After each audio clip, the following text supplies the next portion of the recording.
Hello, just give Groggy. me 1 minute and then we will start. Just going to check that the stream itself is doing alright. Okay.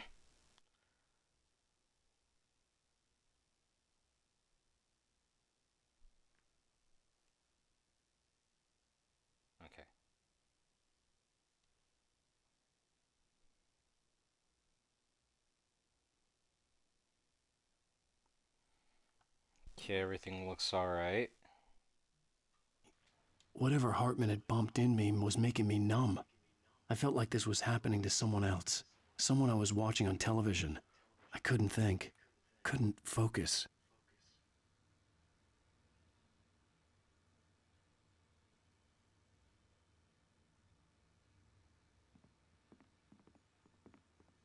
Ah, here they come. So this is we'll let the NPCs go with their usual spiel, and then I'll do a recap of the last episode.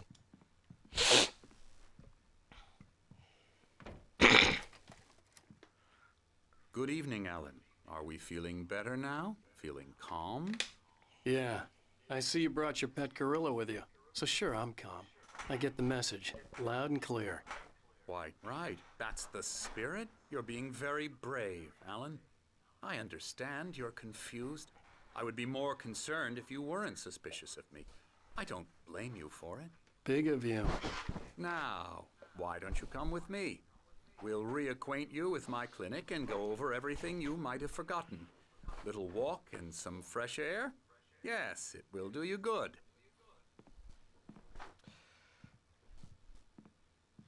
Okay, so last episode, we met with the kidnapper who allegedly had our wife, only to learn that he never had our wife. It was all a lie to get the manuscript page by him and his mysterious boss. Who that boss is, I'm not really sure. We actually met by, I think, the lake itself, and we were met by a darkness tornado that sucked the kidnapper to, I think, his death, and almost our own. And the only reason we were able to survive that encounter is because we had a flare on us that we let go in the middle of the tornado that dissipated it. And for somehow, we would have died drowning in the lake, but someone ended up fishing us out, and I think that someone was the doctor. So we are at his medical clinic.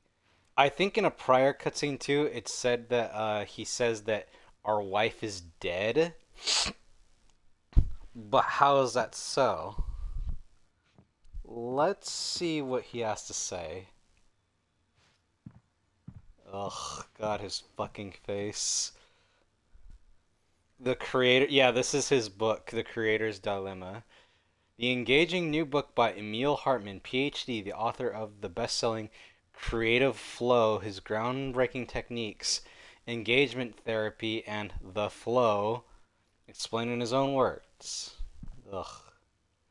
Wake, Emerson, Lane,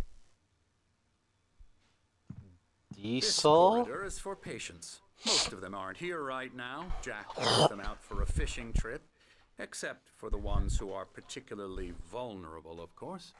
I encourage creativity as a part of the recovery process here at Cauldron Lake Lodge. I specialize in treating artists. I bet you do. Splendid, Alan. I honestly believe we can get this thing under control if we work together. This way, Alan.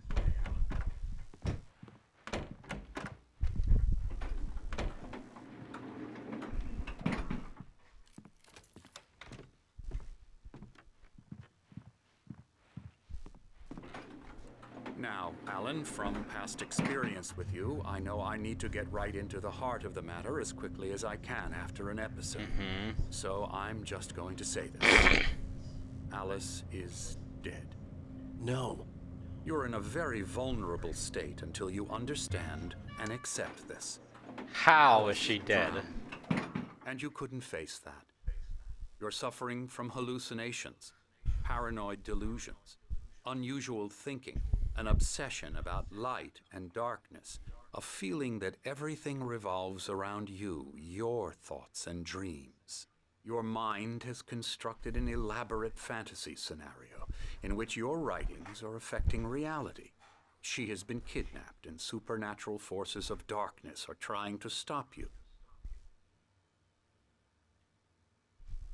It says follow you. I'm waiting for you to get out of the elevator.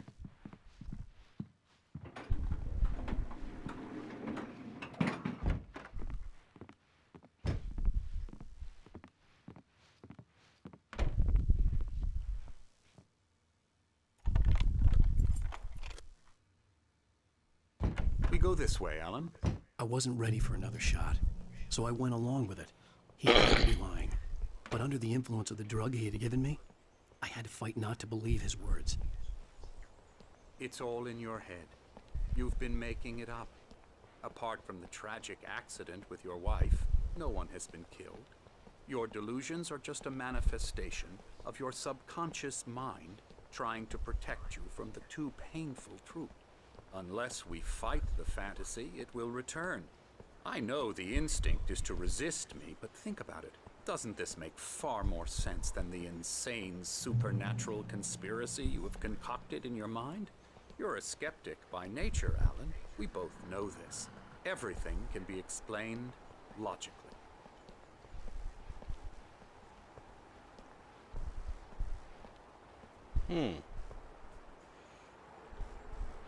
Beyond the shadow you settle for,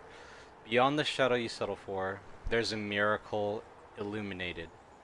TZ Thomas Zane, in the memory of a dear friend and a poet. TZ is everywhere. Thomas Zane.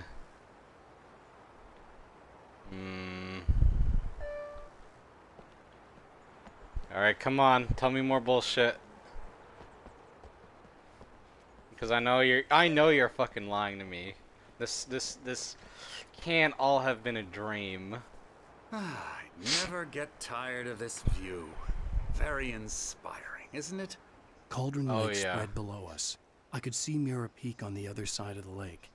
I thought I could make out the spot where Diver's Isle had been when I arrived with Alice. Now there was nothing but waves. It seems there's a storm Storms. coming. Funny, I don't recall there being a mention of that in the weather forecast. Well, no matter. This way. Follow me. Alan, what I'm telling you is dude, good this type of news. weather is Right now amazing. we're in control. Every time you have a relapse, it gets more and more difficult to resurface from the dark depths of your imagination. Not surprising, considering your profession. Imagination is what you work with. After all your nightmares, this should come as an immense relief to you. If it doesn't, why is that? Because I'm lying? Or because you don't want to admit that you're not well? It's You're very natural lying. for you to think of me as your enemy. It's part of the I illness. let him talk. After all, Hartman I'm the obviously one loved trying his to own bring you voice. out of the His world words you've echoed constructed madly for inside yourself. my head. But I I can't dug my do nails it into by the palms of myself. my hands to stay You need focused. to work with me. Once you accept that, we can begin the journey towards your recovery.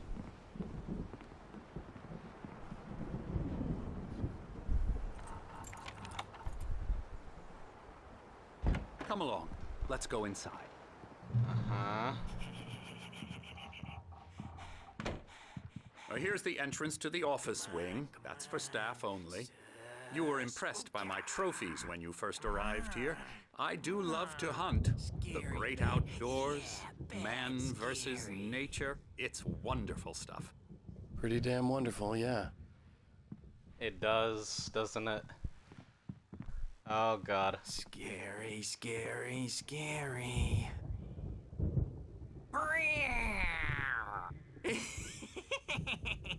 Emerson,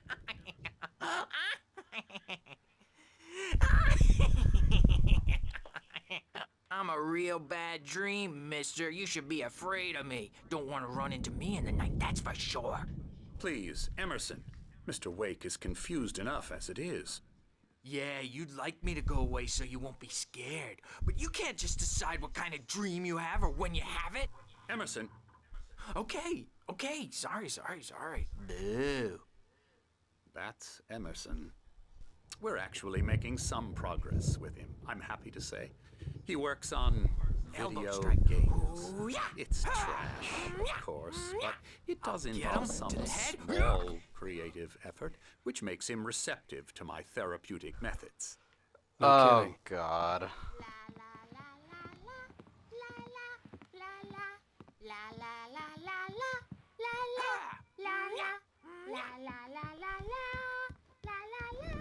Now, you might have noticed the typewriter in your room.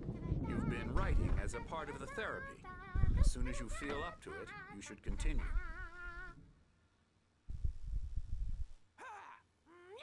Hmm.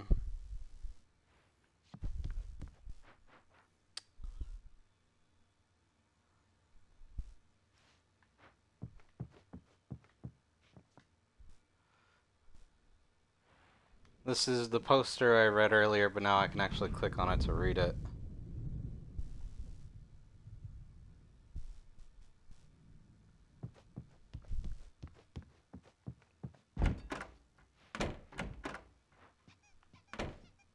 Huh.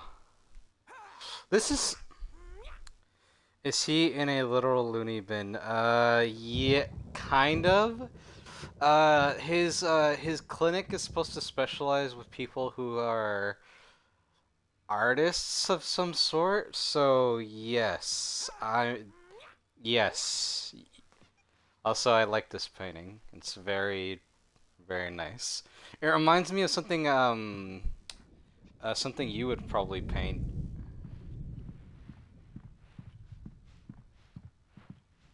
Ooh, what the hell? This is kind of abstract in a creepy way.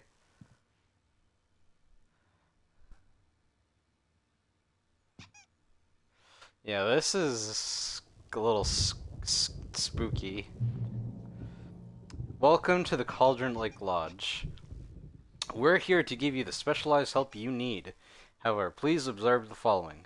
Please ask friends and family to schedule visits beforehand to ensure they don't interfere with your therapy and or periods of creativity. Also, please respect your fellow patients' need for privacy and personal space, especially when they're engaged by their creative processes. Be patient. Typically, our patients have long-term creative needs, long-term creative problems, and they won't be solved overnight. Give yourself permission to take the time you need. Bear in mind that you're voluntarily receiving treatment that has been specially tailored for you. Engagement therapy and its sister method, the flow, work best when you're actively engaged in shaping them. If you have any concerns, please don't hesitate to voice them. That seems like an ad towards the end. No, I figured that's what you meant. I don't think you would want to draw that. Okay. Well, let's go on. Hey, look, it's Thor and Odin. My rheumatism's killing me. There's a storm Night coming. Springs, the board game. What a storm. I hope it wipes this place off the face of the earth. And these two are the Anderson brothers, Odin and Thor. They had a, how should I put this? A heavy metal band in the 70s and 80s called Old Gods of Asgard. They even adopted new first names to complete the image of Viking gods. After the band broke up, they lived on a farm nearby. They are, well, in advanced stages of dementia.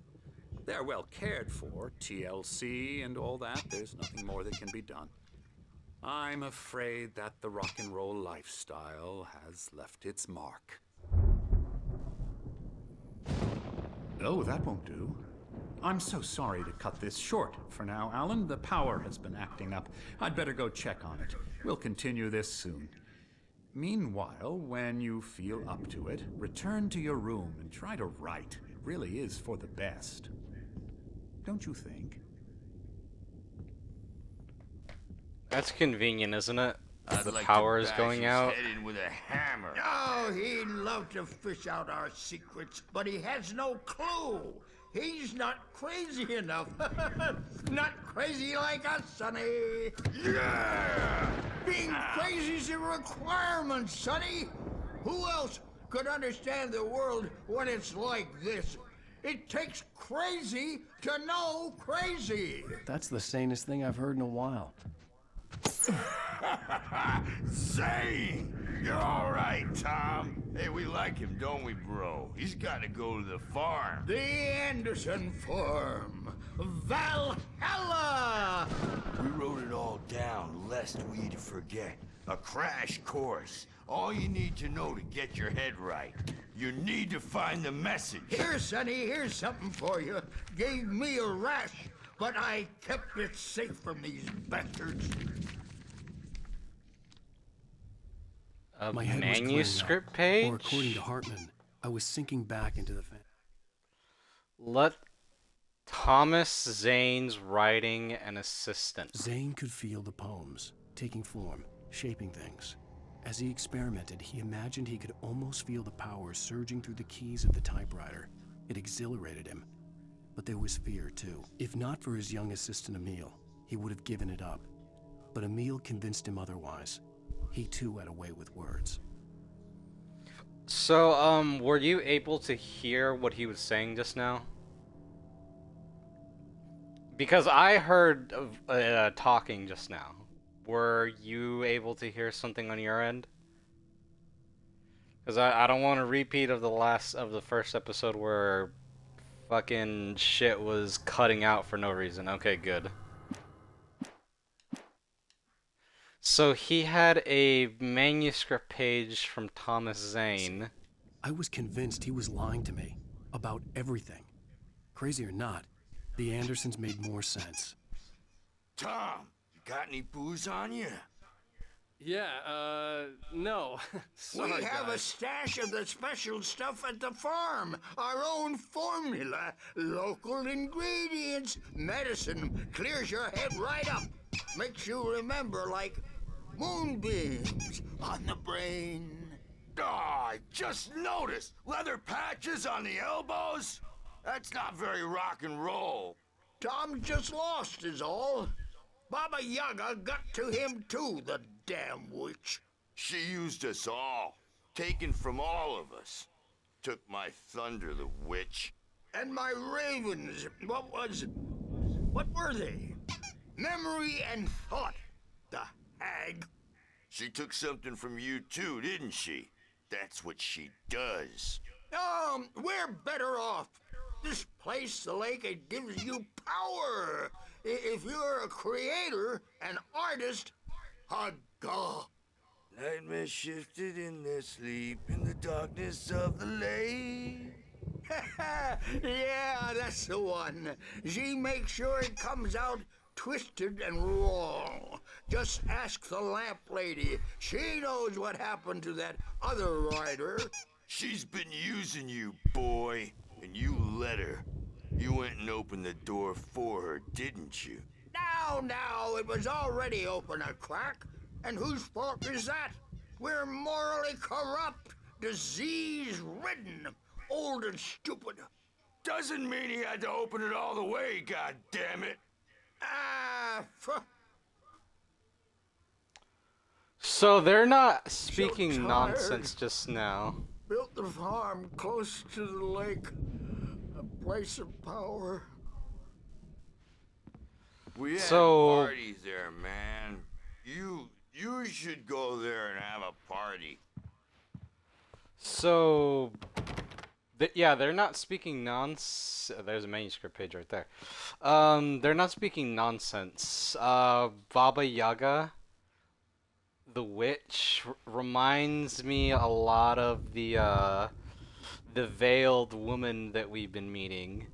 I want to say her name was Barba Jagger or some shit like that. The Thomas Zane's girlfriend who's being possessed by the darkness. Took his thunder, took his ravens, took something from me too. That Bob Balder threw the amp through the window. Hit that hippie chick in the back of the head. 15 stitches of a What concussion. the hell is that dude drawing? Bob's It looks like a dead now. dude. Leukemia. Stitches, snitches, and narcs, man. Bad shit. I'm a bad dream, and you can't wake up. You can't hurt a nightmare because all dreams are only imagination. They're only in your head, and they're not there when you wake up. So you can't wake up because I'm in charge now, and I don't want to disappear. My nightmare is the publisher people who want to make a contribution so they can say they made a contribution. And then we end up with mullets in there because they think mullets are funny, but it wasn't supposed to be about mullets, and now it's about mullets. And when it's in slow motion, they call it mullet time because the numbers came back from marketing that mullet time is the hook we needed to go big in the target demographic. And they're not even kidding. They say it all like serial killers with straight faces and smiles. My nightmare is the writers who want to make everything from the characters to the toasters talk all the time and express their feelings so they won't shut up. And the writers won't shut up either because they have feelings too. And I have to listen to them because they're not scared of me. And everyone should just shut up. Shut up. Shut up. But I don't see nightmares anymore because I'm too scary for them. I take 2 pills every morning and 1 with every meal and 4 when I go to bed. And that makes me the scariest Oh my god. nightmare of all. What? Okay, so mullet time? He has to be talking about Max Payne. Max Payne was supposed to, the hook was, you're playing a serious fucking noir story with fucking overtones of fucking the end of the world, Ragnarok, and fucking everyone was harking up about bullet time, which was a good selling point. Bullet time is a very fun mechanic to use in any game. I want to see this dude's painting. Oh, hello. I've painted you. Okay. I was just Me? struck by inspiration a couple of days ago. Dr. Hartman wanted me to paint landscapes, and that's what I was doing. But now I've been doing these things, a lot of them. The images just keep coming. Dr. Hartman likes them. He has them in his office. Yeah? He's very proud of me. He says I'm getting much better. I think I'm getting better. That's really Well, disturbing. I guess I better start wrapping this up. The storm is almost here. Look at that. I'd hate to be out there tonight. Oh, dude, it's fucking visible, man. It's not even like nighttime, and you can just see the darkness like looming around. That has to be a bad sign. Like a really bad sign.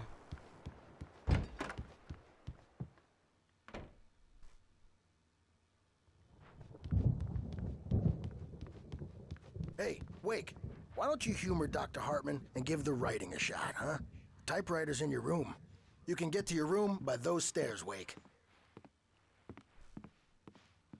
How thoughtful of you. I'm sure there's no ulterior motive to this encouragement of the creative process. Something's wrong. I'm not myself. It's hard to think that there's a shadow inside my head. I can only focus on writing. Everything else is a blur. I'm trapped in this cabin. Have been for days, but it's always dark outside. My editor is real. I saw her again. She's not human. It's not human. A dark presence is wearing the old woman's face. She was covered in clinging shadows. There's a hole in her chest where her heart should be. I think I've made a horrible mistake. I don't think I'm any closer to saving Alice. It's been lying to me, using me to get the story it wants, and the story will come true.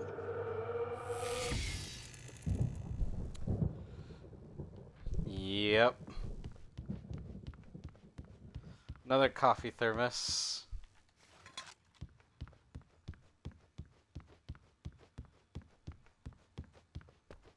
Ooh, okay. How would you feel about this? Just tell me right now. This is something I would probably, if not like a big standing trophy, then I would probably Hartman get wanted something me to like write. this. I knew I couldn't, but I figured I should just play along for now. It was the only thing I could do with Nurse Birch watching me like a hawk. Just tell me your true feelings. Come on, how would you feel? What if it's not? It's a QR code. I wonder what it's for.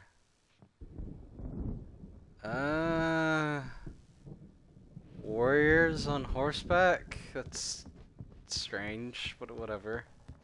Hartman had mentioned that the power had been acting up. Maybe that was the reason for the generator and the work light on the balcony.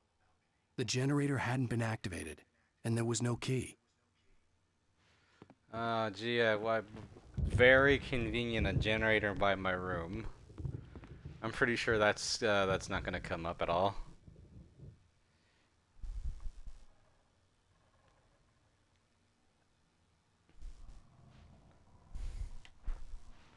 Wait, whose room is this? Emerson. Oh, this is the video game dude's room. Night Springs, what it looks like a gaming console. Death Rally. That's literally just an advertisement for another game that Remedy made. Death Rally.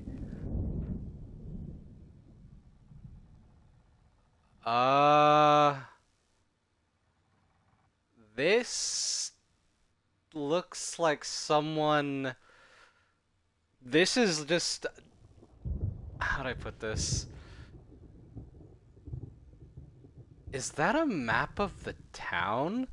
Because this is just straight up looks like something someone who's working on this game, Alan Wake, would do for like a level concept or something.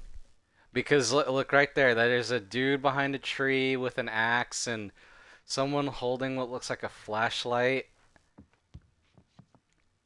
This all Night Springs, the video game. Oh, look who says fucking made it. Remedy. Very, very funny, Remedy. This is a Lane's room. A painter. Canvases. Some of them are painted, but I can't see them because they're faced away. There's a courtyard out there.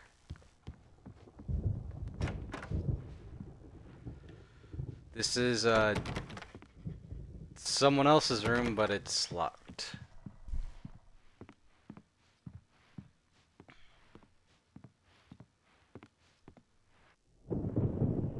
The white glare of the blank page in front of me hurt my eyes.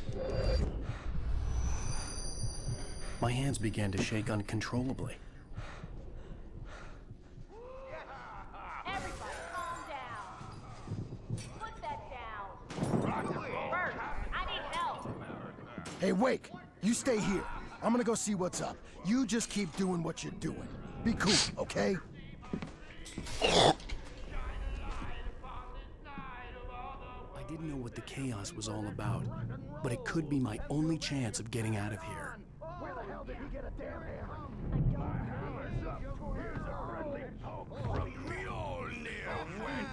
Oh, afraid of the crazy brothers, are ya? Not so weak now, are we? Well, things are unraveling fast, aren't they? Ha ha! Nah! Ah, ha ha! Manuscript page. Barry in the lodge. Hartman kept talking, giving Barry the grand tour, clearly proud of the place. He went on and on about his hunting trophies, and Barry was impressed. But he was here on business. He raised his voice, cut through the monologue. Hey, Hartman, where's Al? Hartman stopped in mid-sentence, annoyed at the interruption. He nodded at the hulking orderly standing nearby. The man smiled and clapped a practiced hand on Barry's shoulder. So Hartman... It's my store. I'm taking it. Was this owl always here? We're on a comeback tour, baby. Oh yeah, the stuff happening downstairs is literally what happened in an earlier manuscript page where fucking Tor, I guess, knocked someone unconscious. Sinclair Oh, looked yep, bad. there it is. That wasn't a love tap. The crazy old fart hit her hard. And if she was one of Hartman's goons, she had it coming. I could get the key to the office from Sinclair. I had to get to Hartman's office. He had taken all my manuscript pages. That's where he'd be keeping them. It's time to pay the piper. Maybe you could come out and beat our wrinkled adult diaper.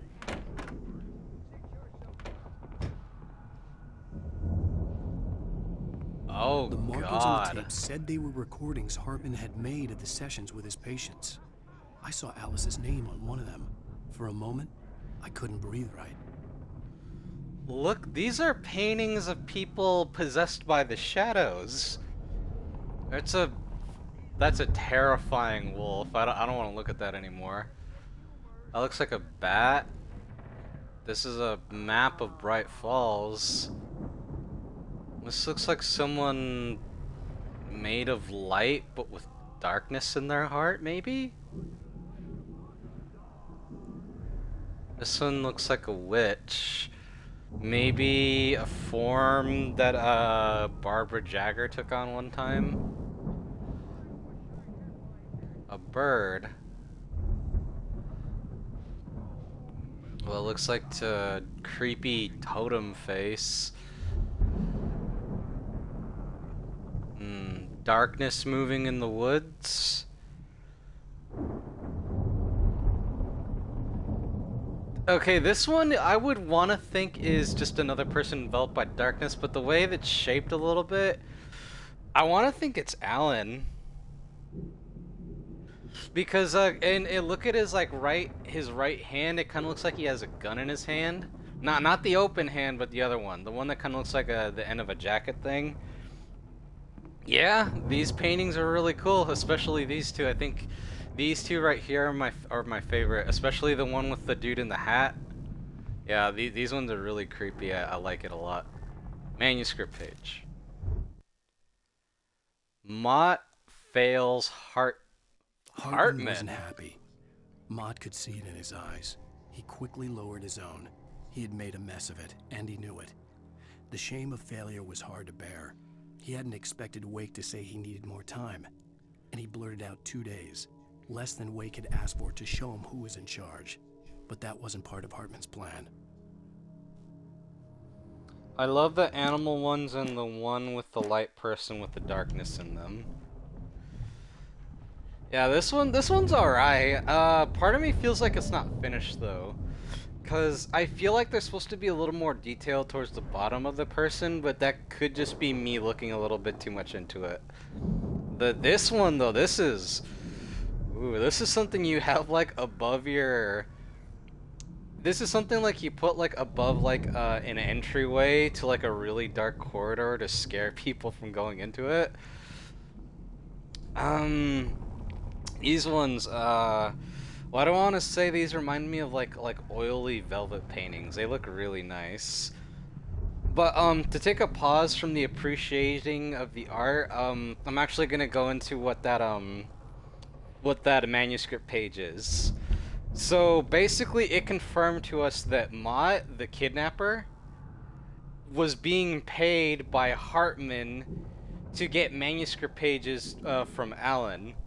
So Mott's boss, the kidnapper's boss, is Hartman. So Hartman is complicit with a lot of the crazy bullshit that's been going on with us.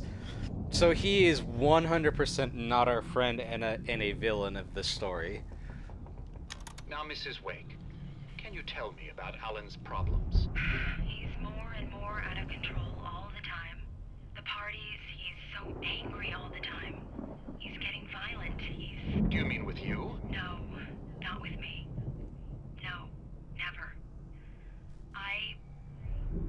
Sometimes I almost wish Alan would take a swing at me, because at least that'd lead to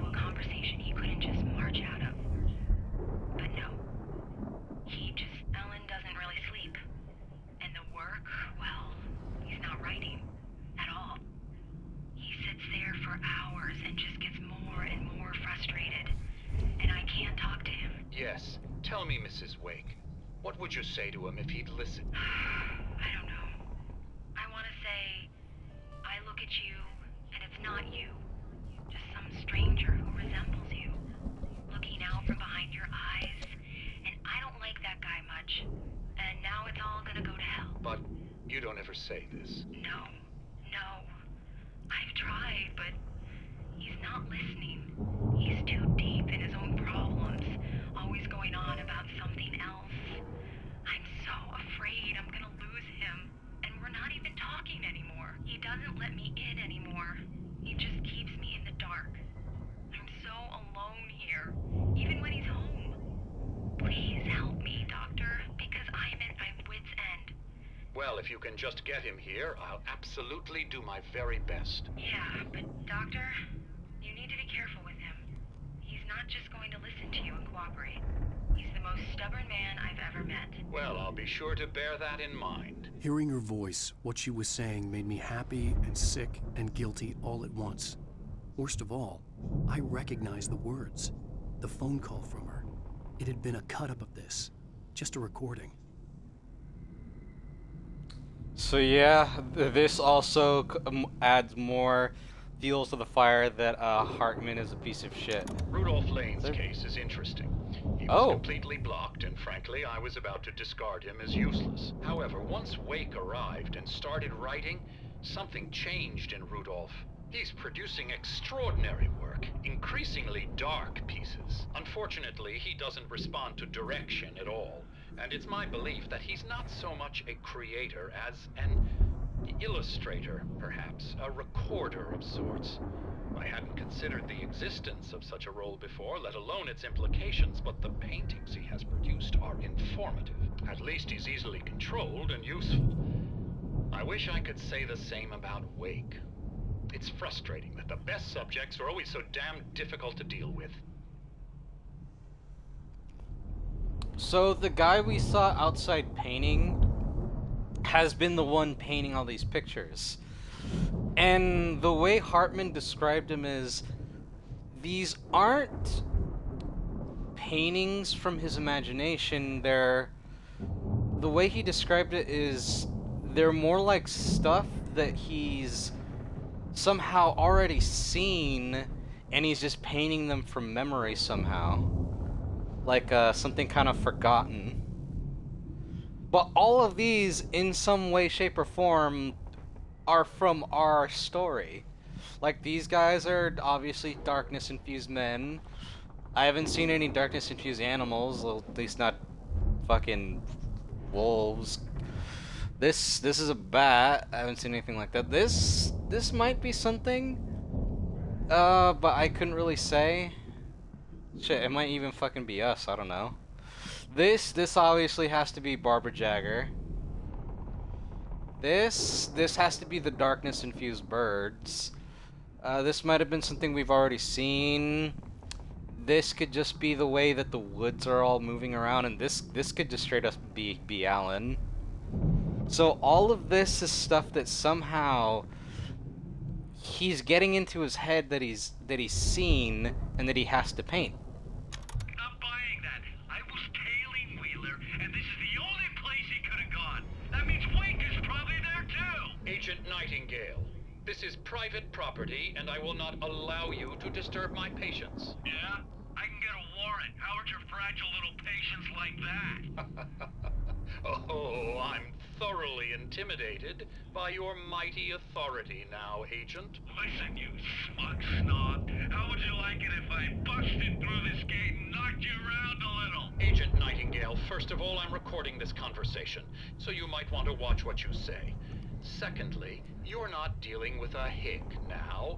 I know the law, and if you can get a judge to grant a warrant, I'll be glad to cooperate. But you won't get one. Be advised that any further communications with me are to be made through my lawyer. I don't believe this. Good day, Agent. Yeah.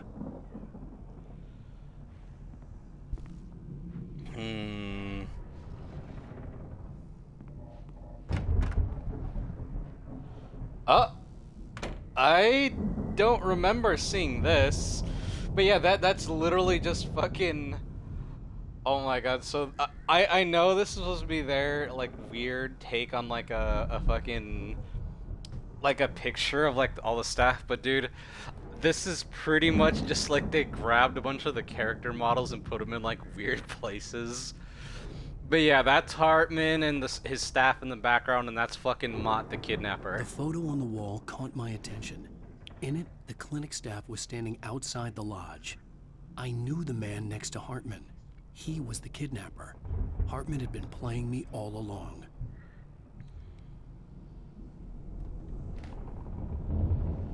Let me out of here! Ooh. Hartman, do you hear me? I'm gonna sew your crazy quack ass to shreds! Ooh, okay, actually, hold on. I'm actually gonna take a screenshot of these just for posterity. Yeah, because these look really nice. You wanna play it? Really? Okay, that's how we'll play it. It'll be hardball all the way, jerk. Seriously, man, I'm willing to forget the whole thing Okay. if you let me out now. Just let me out! Hey. Yeah, I really like this one too. I hear you just fine. I got you, Barry. Hold on. You got that weird guy look. If you're one of those nurses, I'll double what he's paying. Barry? Ow! About time! Barry, man, I'm glad to see you. We need to get to Hartman's office. It's right next door. You okay? Yeah. I mean, no! The cops found me at Rose's trailer, but they didn't hassle me too much. I'm obviously a victim in this, and I demanded to be treated as such. Or else I'd sue their asses. Speaking of asses, that Fed gave me a real hard time, but I had no clue where you were. That guy's crazy, Al. But he let me go, and then I get a call from Hartman, that son of a bitch, who tells me you're here, and I should come pick you up, but when I got here, 2 goons clobbered me and stuck me in there. What's with the cutout? I stole it from the diner to piss off Rose after what she did to us. That'll teach her. Yeah, that's a harsh punishment. Come on, pal, we gotta get going. Okay, I have to ask you, by the way, too.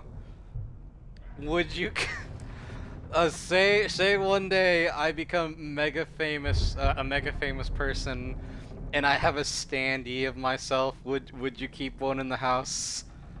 Just for not even just for posterity's sake, just to say, this is something I have that's of me, and you want to keep it because it's you either like it or it's pretty ridiculous. Come on, be honest. Oh shit. Wait, I'll grab them later then. I was gonna grab something right now. Maybe. Oh my god. Whatever. You're lucky you're really cute, you know that. Come on, let's go to the next cutscene. Or the next area. Oh. These were all the pages I had on me. And more.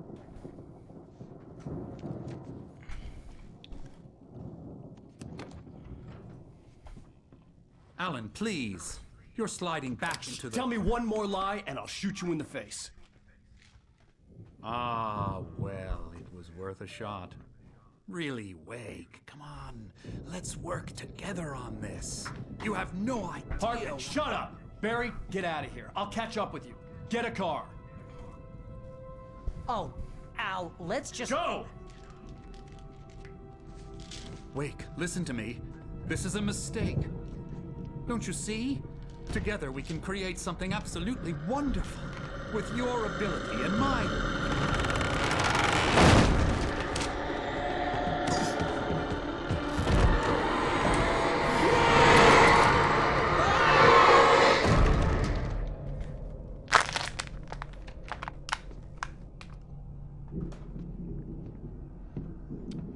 The darkness got him.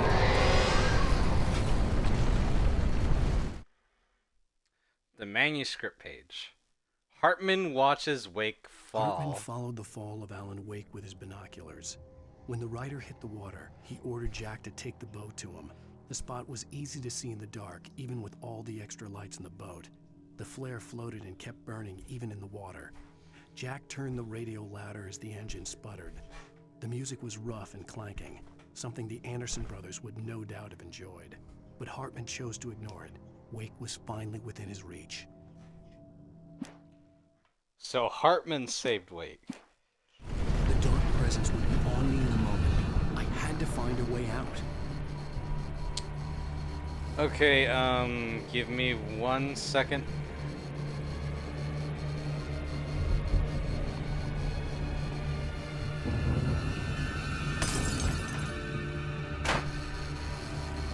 What the hell?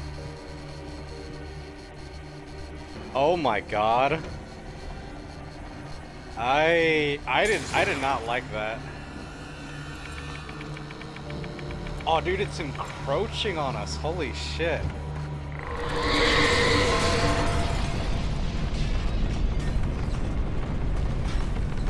Oh no. Oh, what the hell?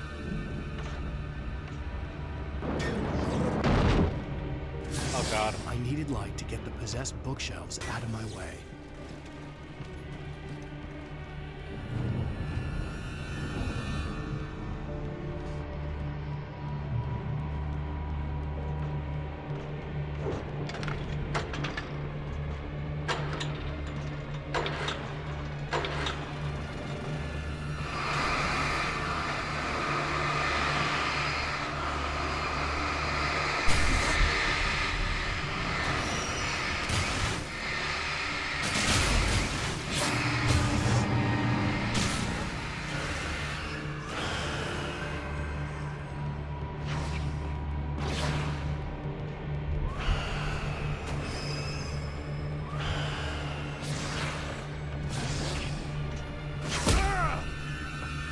Damn it.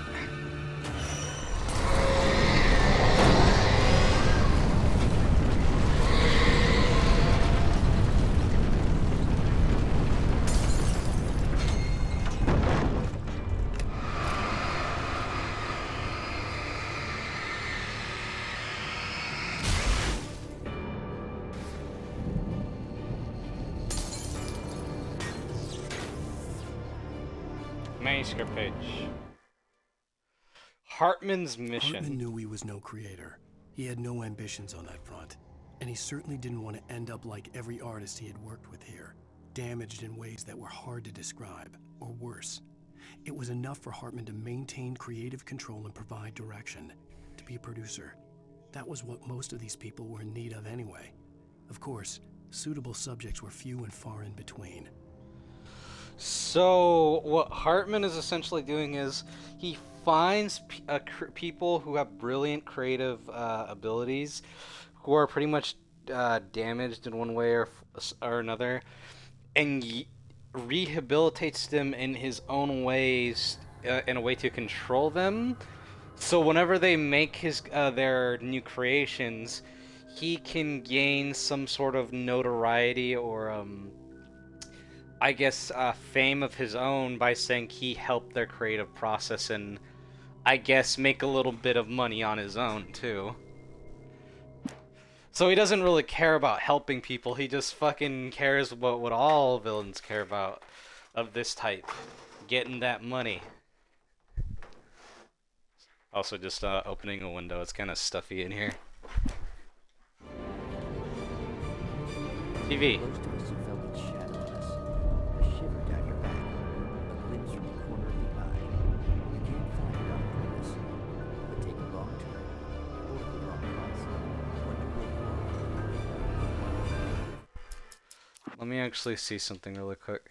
Find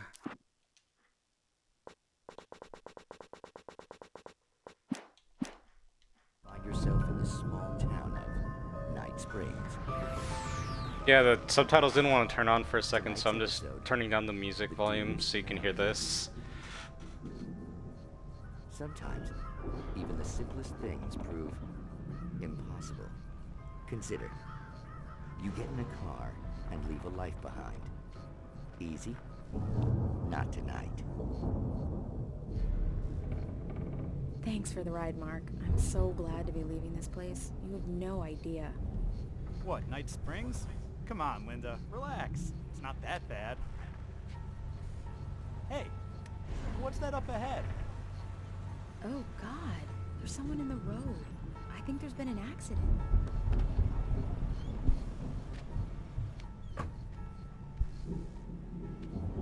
Are you all right? Oh no, Linda! Oh no! It was me on the road! Wait! Tell him to watch out for the truck!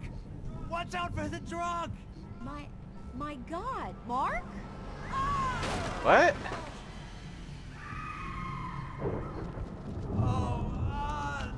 No, please! God, no! Linda! Linda! Thanks for the ride, Mark. I'm so glad to be leaving this place. Come on, Linda. Relax. It's not that bad. Hey, what's that up ahead? Oh, God. I can send them to you later. I think there's been an accident.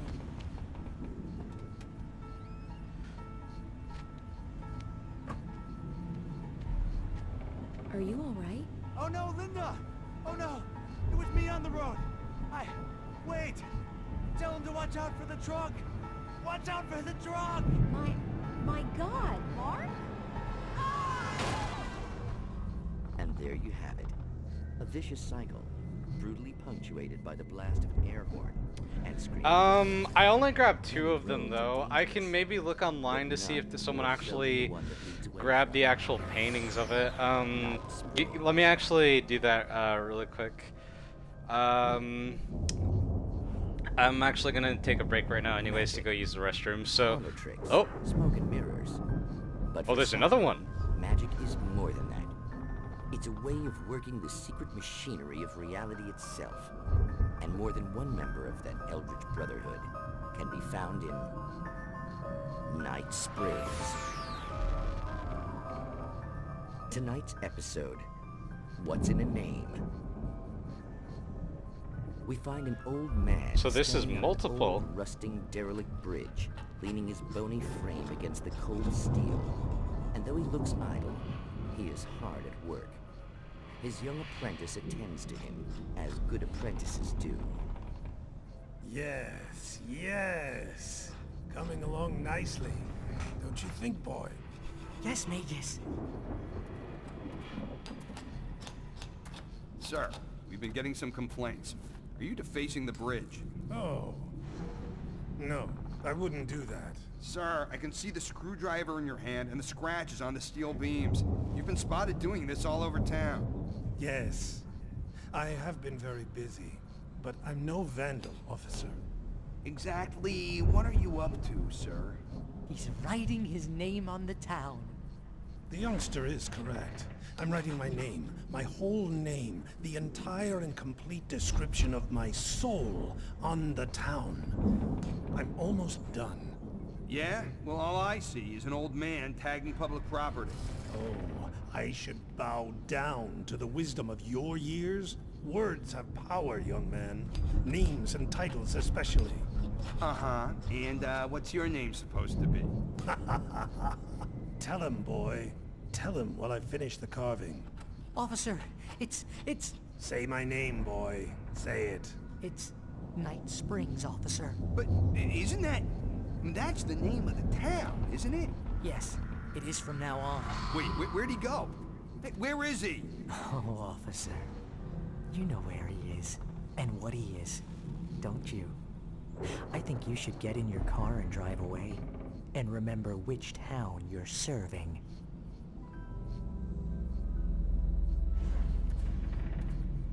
What the hell? Your will be done, Magus. Ah, yes. There are too many little towns to count, all of them with some little magic of their own. But some towns have more personality than others, and none more so than Night Springs. I didn't expect one of these to play back to back. Okay, but yeah, apparently yeah, I can't go back to see them. That sucks because those were actually pretty cool paintings. But I did manage to get a few, and I sent them to you. So if you wanna check them out later, or even, when the YouTube version of this video comes out, you can watch it and look back at those paintings if you want. I'm actually gonna change the audio to put the music back up now that I am done with that.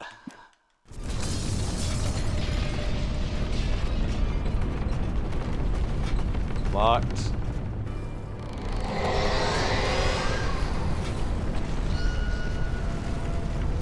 Oh shit.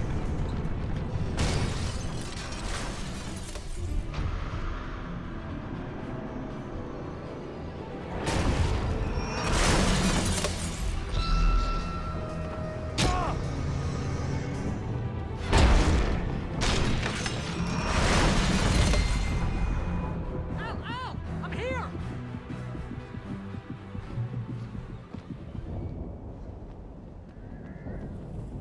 There's supposed to be, oh, it's over there, I think. Hey, come on! You gotta get going! Hold on, man. I'm doing something.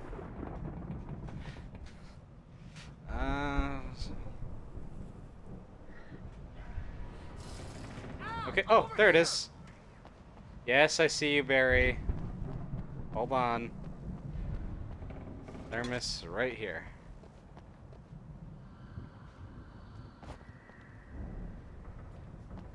Statue. There's plaque you can read. Suspended. Laura Miller, 1989. Hold on. Is that a submersible? Like a something diving, some sort of diving thing, being grabbed by what looks like darkness tendrils. Ugh. Yeah, even before then, this dude was fucking surrounded by But the gate's locked. these types You're of gonna people. have to go through the hedge maze over there. Barry, I don't have a light. Take this, Al. Oh God! Look at the house, Al! Look out!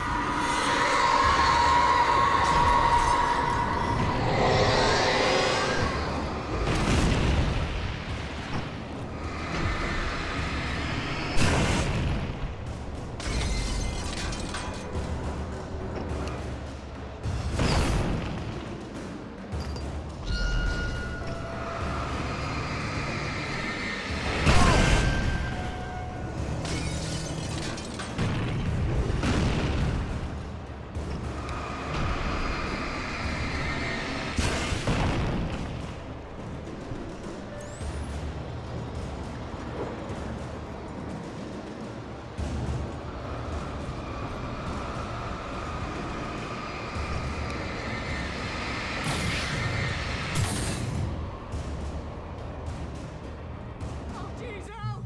The house looks bad! Let's get out of here! Batteries and flares. I only got 6 bullets, man. Holy shit. Yes.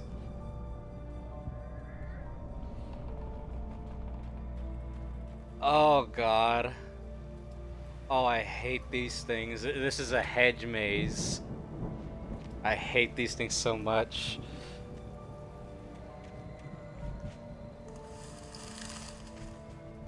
Al, hurry up! I can hear those evil guys moving around!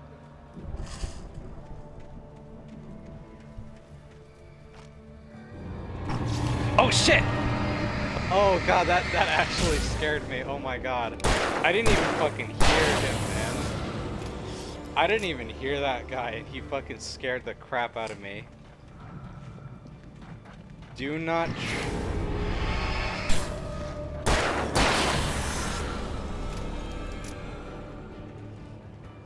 Don't trust Emil? Emil?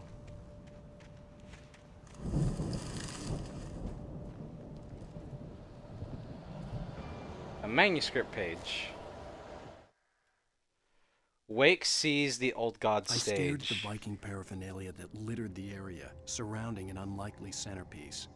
A full-size stage complete with an impressive sound system with all the trimmings, including a dragon. It took a special kind of crazy to build something like this in a remote field. When the sky split open with a deafening boom and the music started blasting, it felt strangely appropriate. Okay, so unfortunately, I'm pretty sure that the YouTube version of this video is gonna get muted a bit because when we actually get to that section, I'm pretty sure it's gonna play some music that's gonna get flagged and make this muted. When I start doing some of the live streams on the PC, hopefully that won't be that much of an issue because I'll be recording it on my end, but we'll just have to see about that.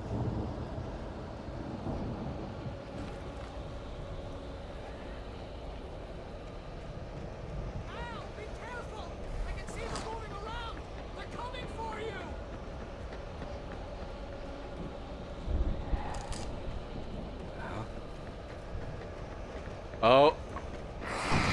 Oh shit! I heard him too, and that still scared the shit out of me, man. Oh my god. That still terrified me.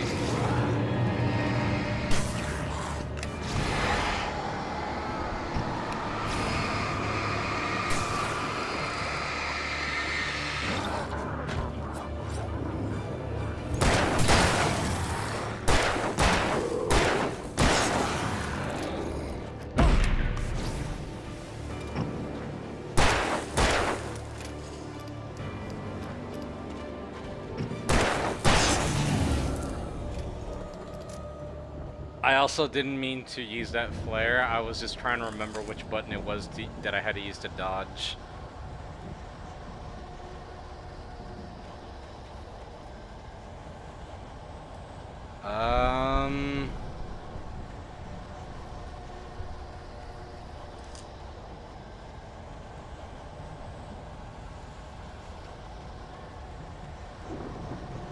Oh, there it is. Hartman and the power failure. Hartman hurried down the corridor. He had disliked leaving Wake when he was surely at his most susceptible to therapy. But this was not an ordinary storm. Wake had been writing, and he had woken something up in the depths of the lake.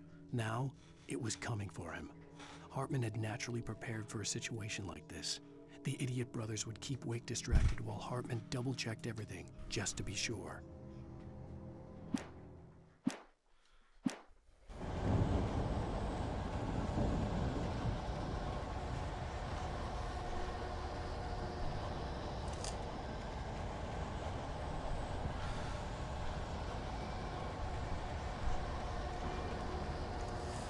Wait, this is the way I came. Oh crap. Don't do this to me. Don't do this shit to me, man. I don't like getting lost in these places. It's always fucking annoying.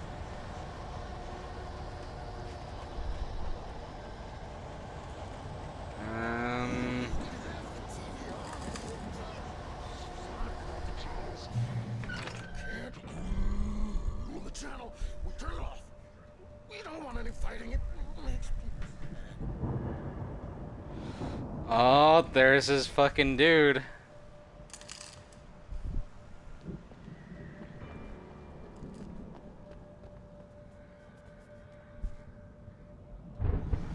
At least I'm out of that goddamn maze. More ammo? I'm gonna need it. You get 2 pills in the morning, and then you'll be nice and calm all day long. God bless these people who fucking do these voices, man.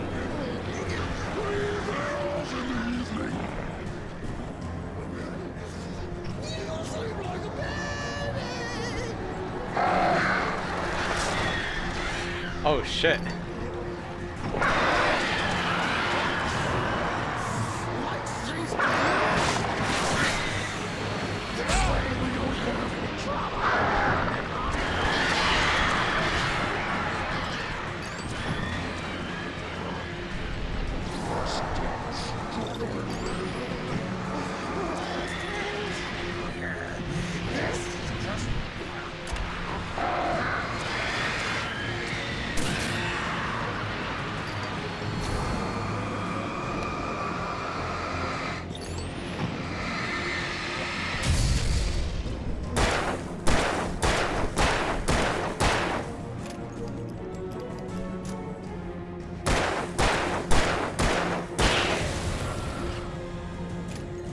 Sorry, man. It was either you or me, and it had to be you. Flare gun, revolver ammo, and more batteries, thank God. Okay, so let's see.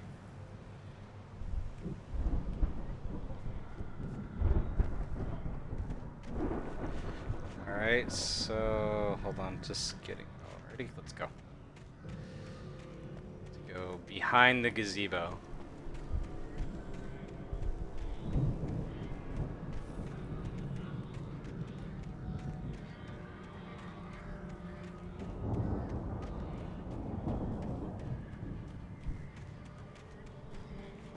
Anything in here? Ooh, shotgun. Manuscript page. Mott in charge. Mott knew that Wake was smarter than him.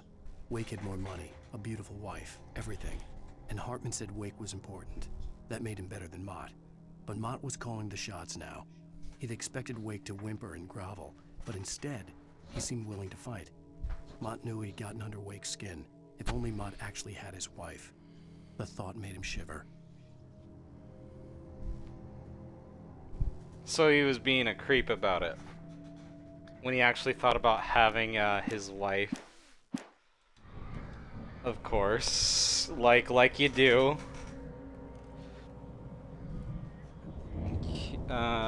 Just throwing on some socks now. My feet are a little too cold to be on this wooden floor.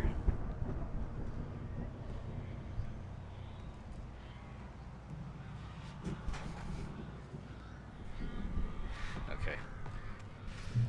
Safe havens, so checkpoint.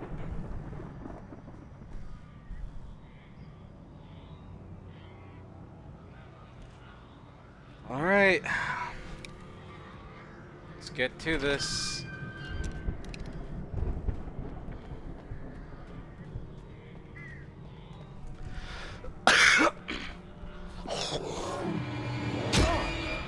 Ow! Oh, you fucking little dick.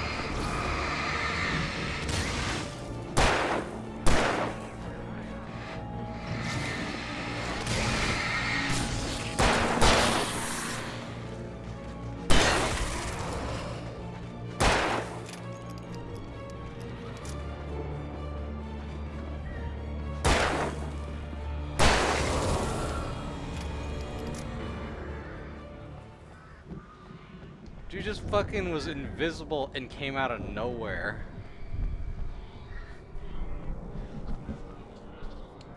Flare. Sounds good.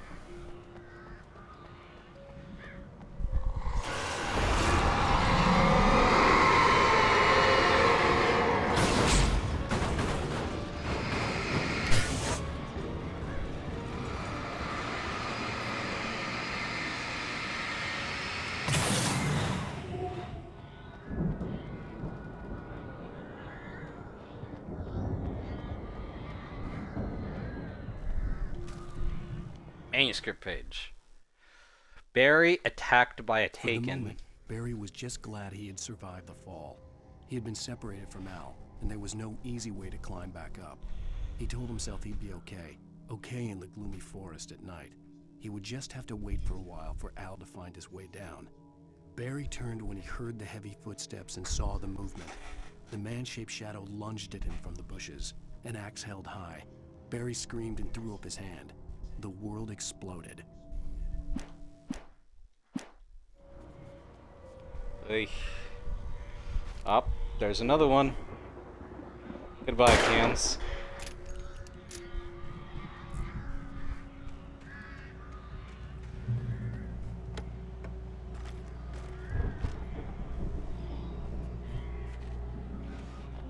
Alright, let's see.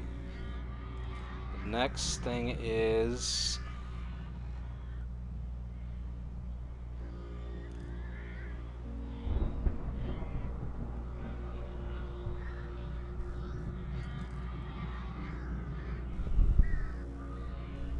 Alright. Let's go!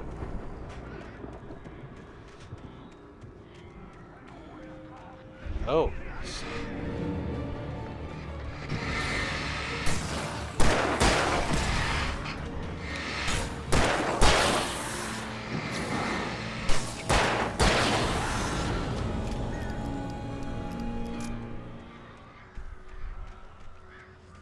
There is a... Oh, there it is.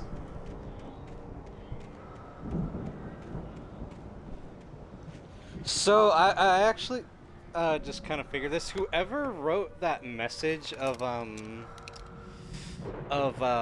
love Thomas Zane, or I miss Thomas Zane so much in I think the previous episode, has to be the same person that's leaving all these supplies. But why?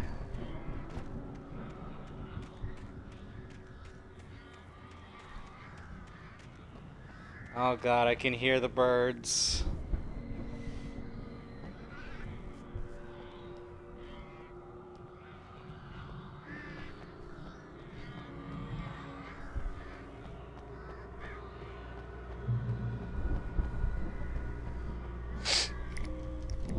Flares, some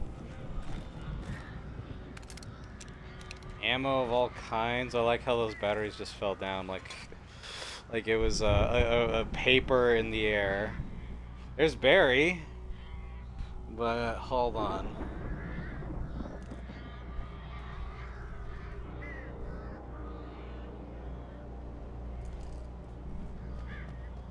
There's another manuscript page.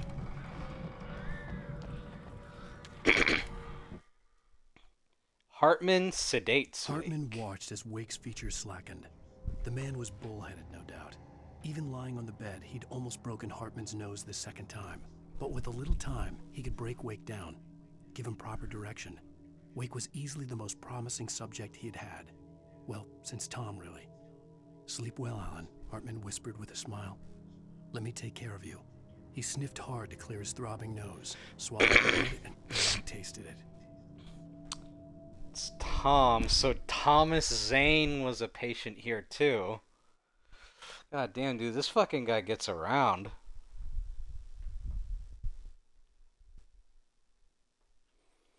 The obsession of a person can make a person go crazy to make themselves noticed by the person they are obsessed with to get praise or more.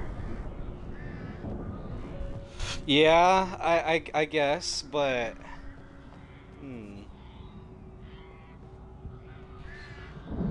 So here's I have a theory on who this person might be, but I'll save that towards maybe the end of the game.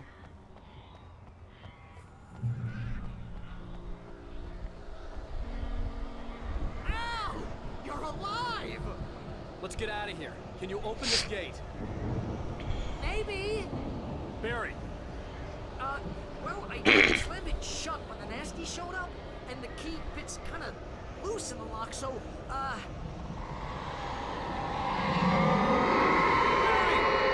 find it. Don't worry about it. Oh no.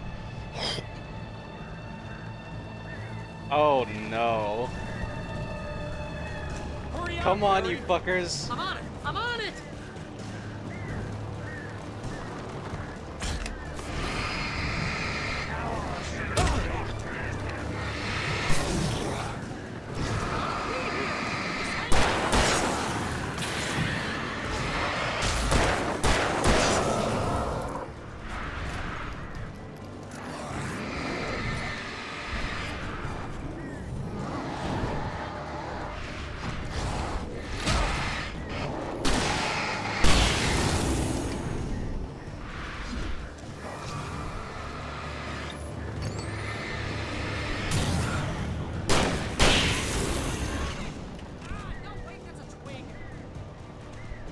Barry!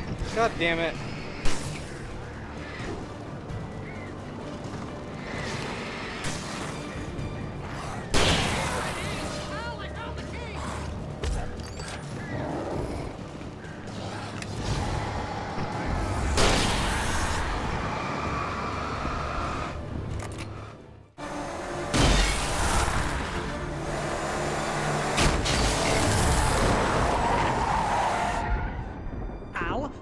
tell me we're headed for the nearest "You're now leaving Bright Falls. Come back soon" sign. We're going to the Anderson farm. I knew you were gonna say something like that. You know what? You owe me big time for this. When this is through, if we make it, I don't care what anybody says, I'm done with darkness. You're gonna buy me a tanning bed as a gift, and I'm gonna live in it.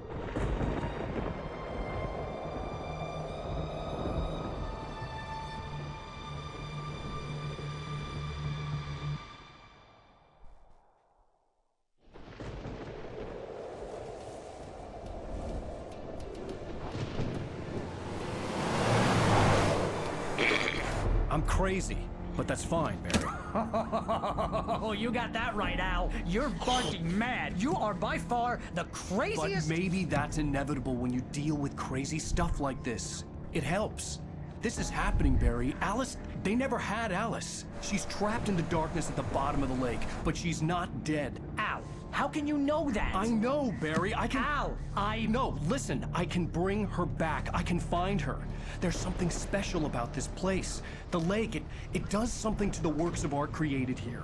It makes them come true. But there's a catch. The dark presence, whatever that thing is, twists it to its own ends. That's why all of this is happening. It's using my manuscript to take over everything. Al, I believe you. It happened to Thomas Zane before, it happened to the Andersons. I believe you. Crazy or not, you're not delusional. Weird shit's going down. That's a fact. I'm on board, man. I'm with you. The Andersons knew about it, but they were too far gone to tell me with all the drugs they were on. But they wrote it down. There's a message somewhere at their farm, Barry. We just need to find it. Look out!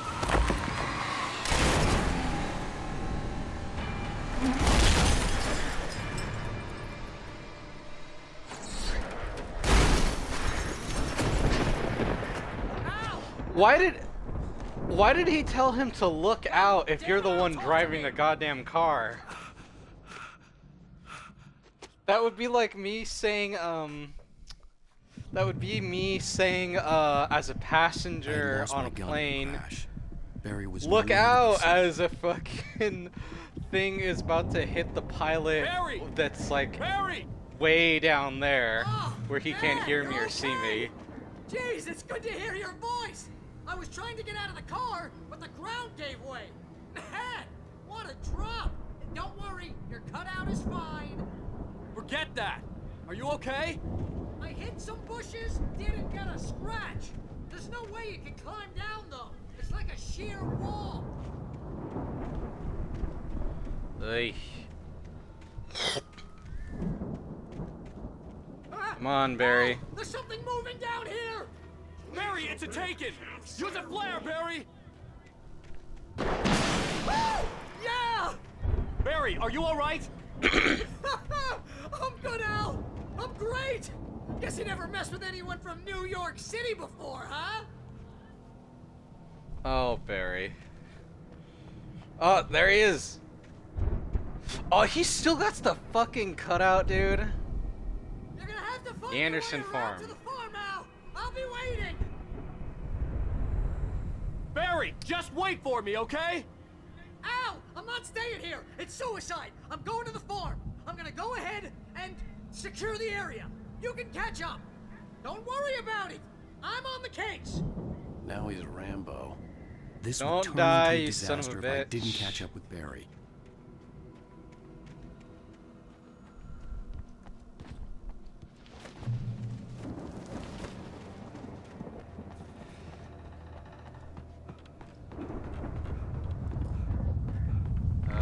What's happening now?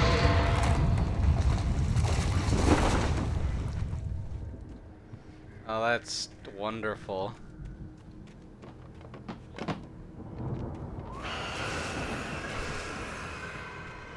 Oh shit.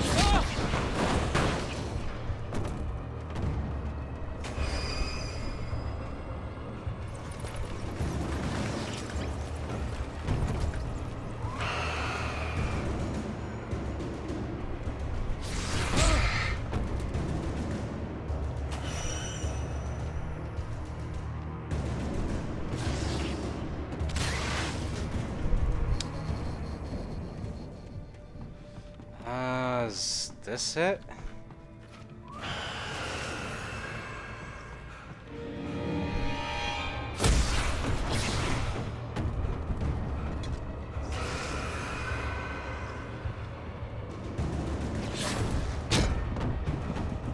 God damn it.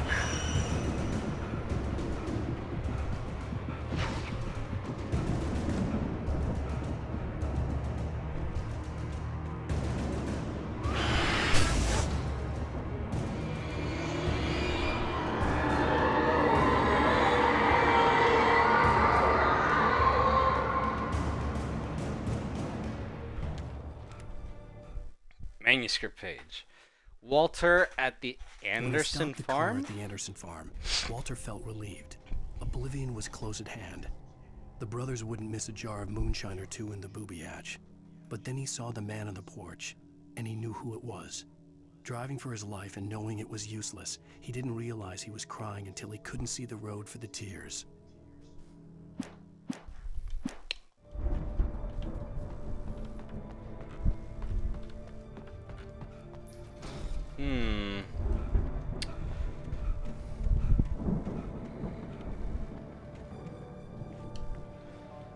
Just in case.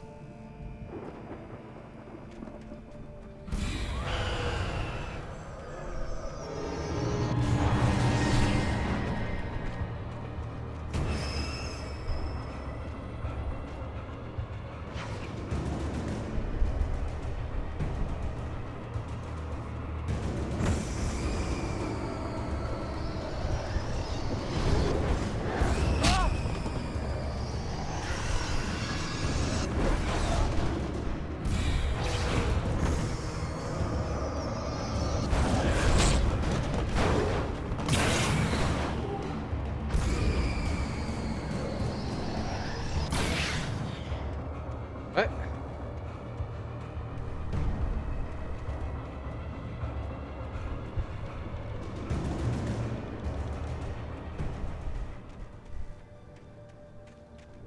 Shadows crawled over the gate. I needed a light to destroy them to get through.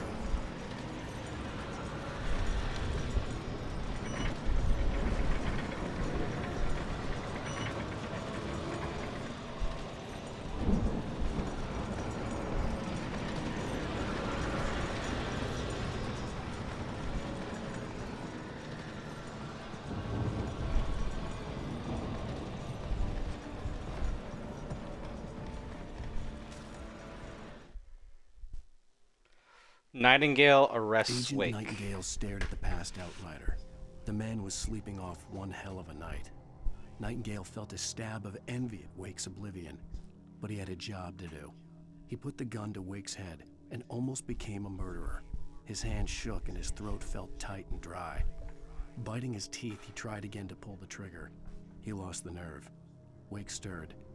Nightingale would have to settle for an arrest.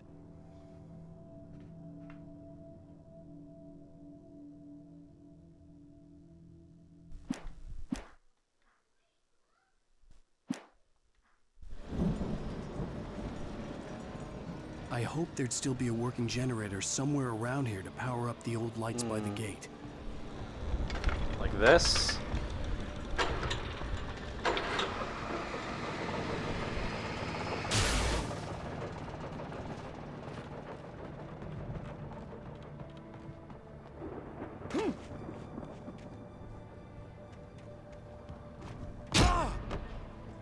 I could sense Ow, the what the movement in the hell? woods ahead.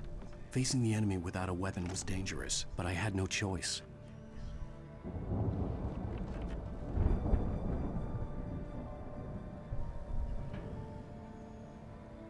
Okay. He is a woos. A woos? You mean a wuss?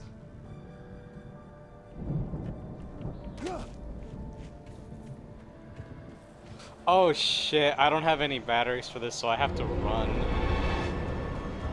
Omega-3 fatty acids are good for your heart.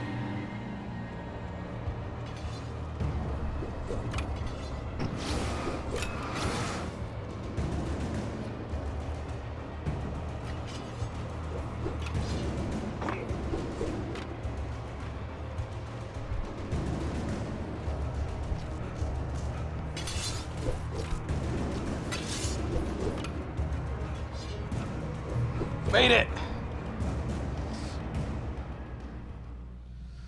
Come on, catch your goddamn breath so you can carry on. Alright, let's see.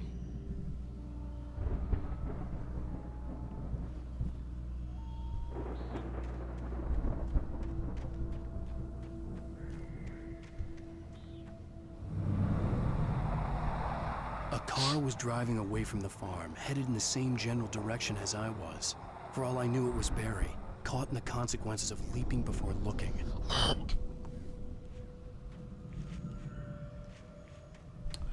Trying to think, Walter. Who's Walter? Maybe a character we met before? I'm not sure. Heavy duty flashlight, thank God.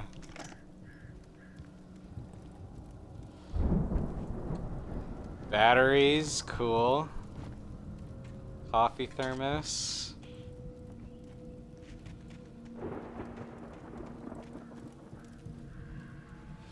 Okay, this is a place I wouldn't mind camping. Cliff face, farm in the distance, trees, little alcove. This is a nice spot. I like this place. What do you think? Yeah or no? Taking this time to also read up on the collectibles page too.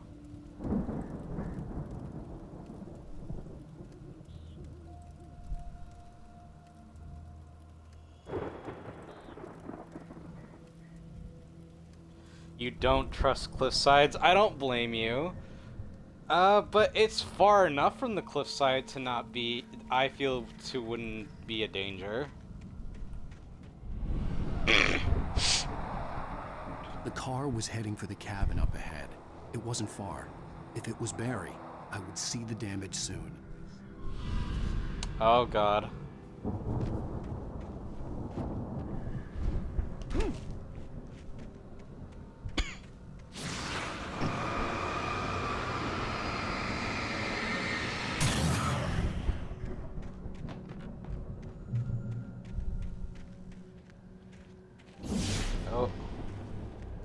I'm trying to deliver each page to the right time and place.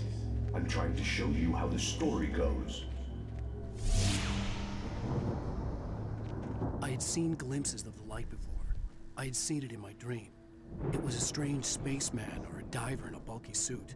He was the one who'd been placing the pages on my path. But that surroundings do look like and calming if it was. Do look nice and calming if it wasn't a spooky game. Yeah. The darkness, the dark presence at large. The dark presence followed the choreography laid out to it in the manuscript, growing stronger and stronger, moving like a storm from one scene of destruction to the next. But it was still bound to follow the story and chained to the dark place it came from. When the story reached the end it longed for, it would finally be free. What do you mean? Some flares, that's good. What is this? Oh, they're fucking bear traps. God damn it. Oh, I hate bear traps.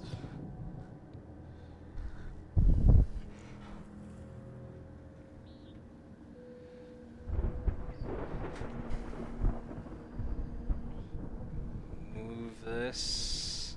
Let's make it a little bit easier on me. Okay.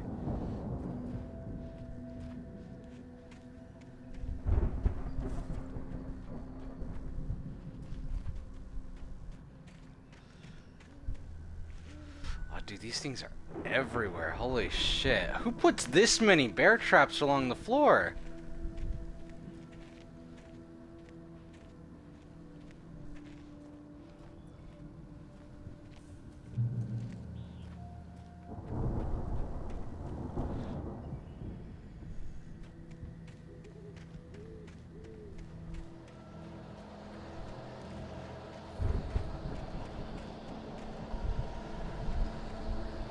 Someone had left a gun behind.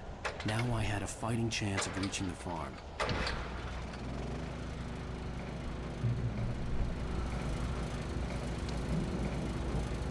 The Taken are filled with darkness. Bunch of shotgun bullets, no revolver. Oh, manuscript page. The patient escapes the storm lodge. raged on as the Anderson brothers walked unsteadily away from the clinic with the other patients in tow, knowing that this time they wouldn't return. The darkness around them seethed with horrors, but Tor and Odin were unafraid. Their eyes glinted with guile. They knew every secret path, and there was blood on their hands. They had fought these shades before.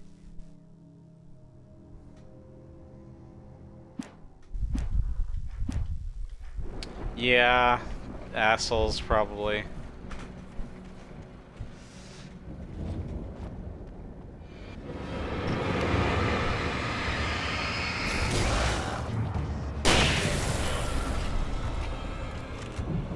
I see you, motherfucker. I was almost about to step in you too. Okay, someone had to do that deliberately. Nobody just fucking puts a fucking bear trap in an abandoned building. Okay.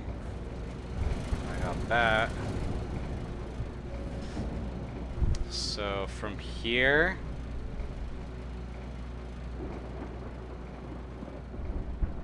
Alright.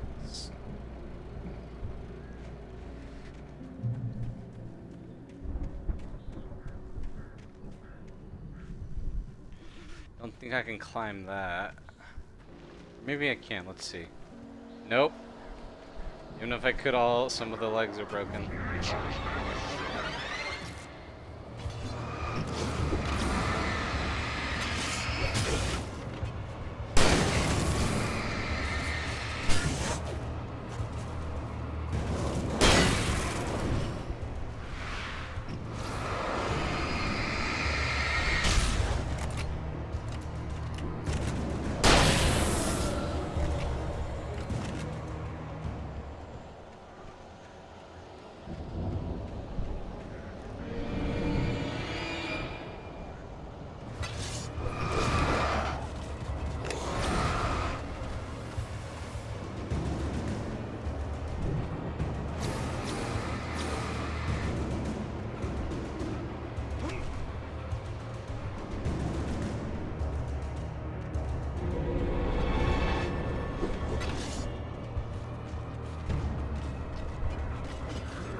Shit!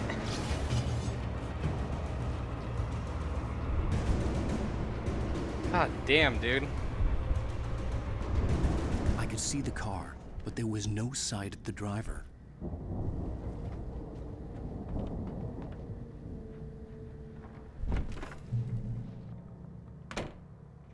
Hello? Anybody here? Barry! No! Danny, you're not! Ah! Please! Ah! What are you? Ah! No! Don't! I'm sorry! Ah! Ah!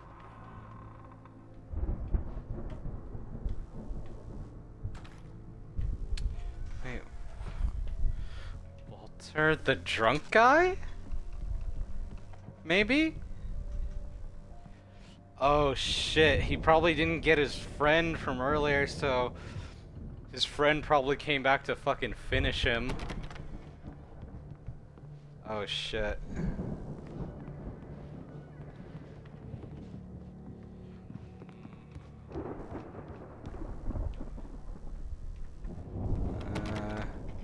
Locked door.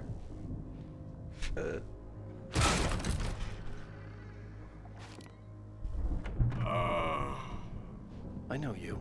You were in jail the other day. It is the drunk guy. To the farm again for the moonshine, you know. It makes you see. They're not gonna miss it. They're in the loony bin. But my buddy, Danny, I lost him. Something's gone wrong with him. It's not him. Like a real bad follow-up to a real good movie. The best friend's suddenly the bad guy who wrote this crap anyway.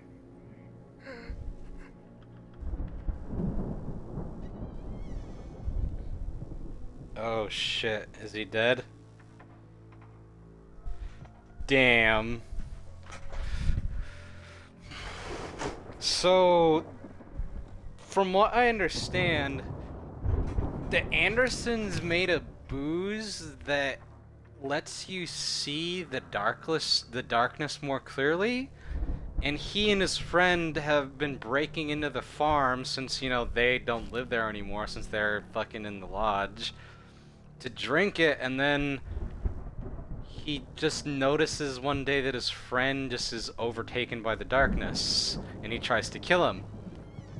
But then I guess his friend came back and finished the job. Damn. I've run through every possible course in my head. If I continue like the Dark Presence wants me to, the story I'm writing won't save Alice. It's a horror story, and it's going to kill her, and me, and everybody in this town. No one will survive. Darkness will consume everything. This is what it's wanted all along. It will be free, unstoppable. It used Alice to get to me, dangled her in front of me to keep me going. It was never going to release her. I'm going to change this. I'll escape.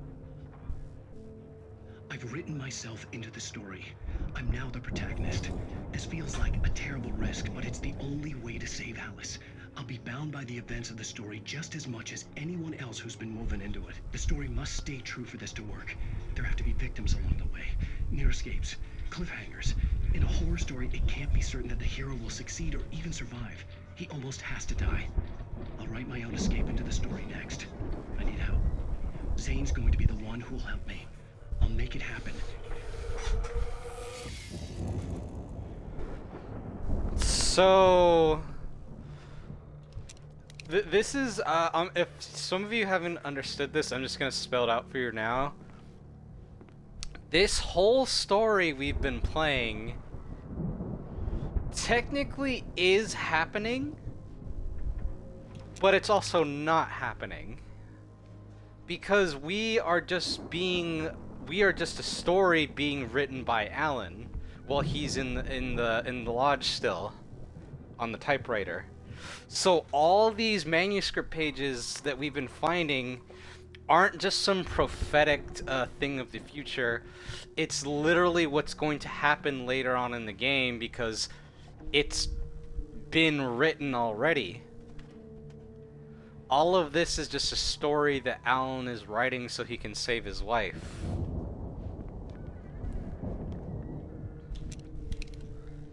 And like he says, there has to be victims, near deaths, everything. He's not even sure he can survive. Oh god, what the fuck is that?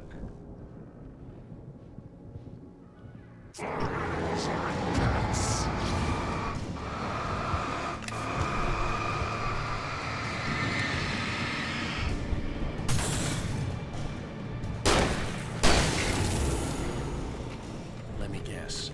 Danny, huh? So long, Danny. The farm was still a good distance away. I'd need a car to get there fast. So I don't even think these are his inner thoughts. This is just stuff he's writing down to move the narrative along. Hartman considers Mott For a and moment, Wake. Hartman considered strangling the idiot. Mott was mean-spirited, but easily manipulated. An emotional infant who lived for his approval. Wake, by contrast, was a far more difficult subject. Mott had given him too much leash. In 2 days, who knew what could happen? Hartman would have to find a way to rein him in, and quickly.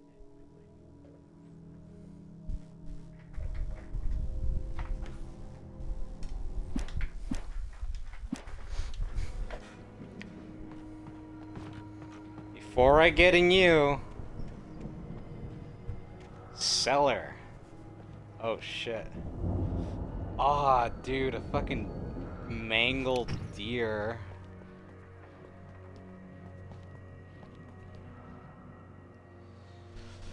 Dude, looks like someone fucking took a chunk out of you, man. Holy shit.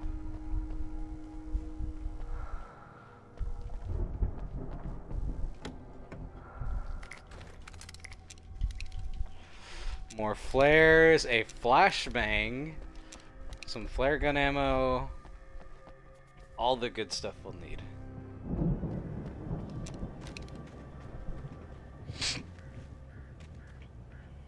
Alright, so let me, before I continue on,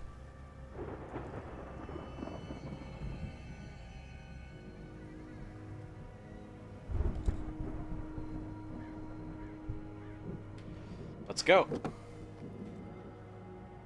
If Barry wasn't up here, he was probably in trouble down at the farm. For a moment, I felt bad for doubting him. After all, I'd made it this far myself. But Barry was Barry. I'm actually trying to figure something out. Oh, so A is the button you use to focus the lights when you're driving. Coffee thermos.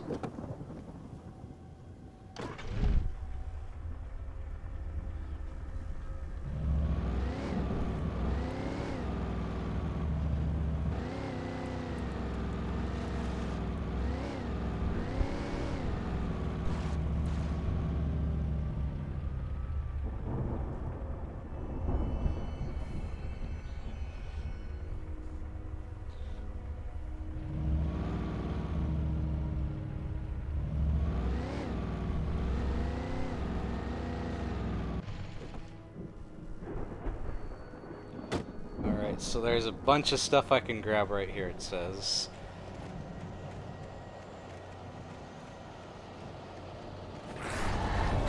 Oh shit!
Alright, there's the thermos.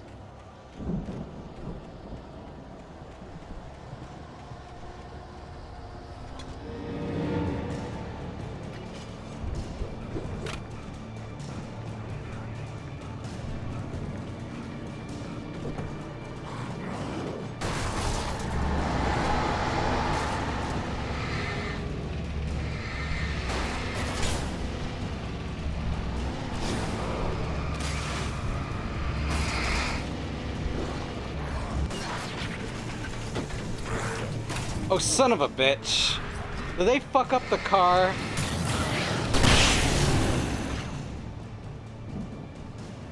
Oh, yep, it's toast.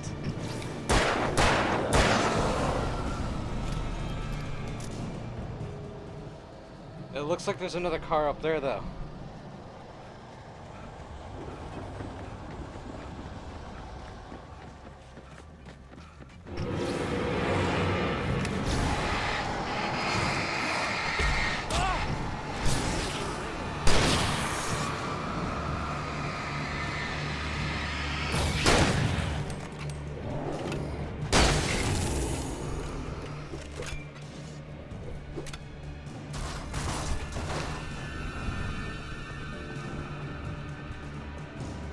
Oh, thank God.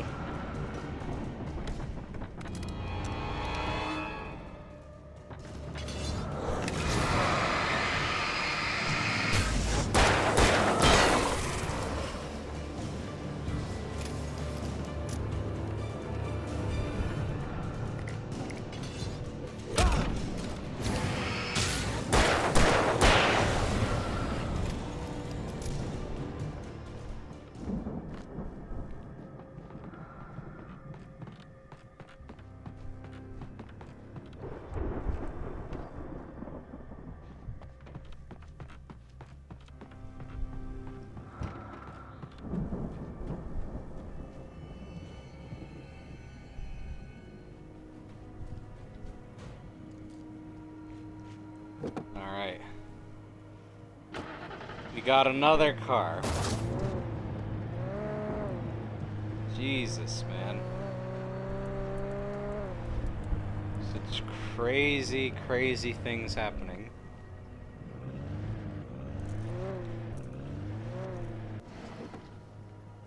Alright. Now let's go up the watchtower. There has to be supplies here. If not, some other stuff.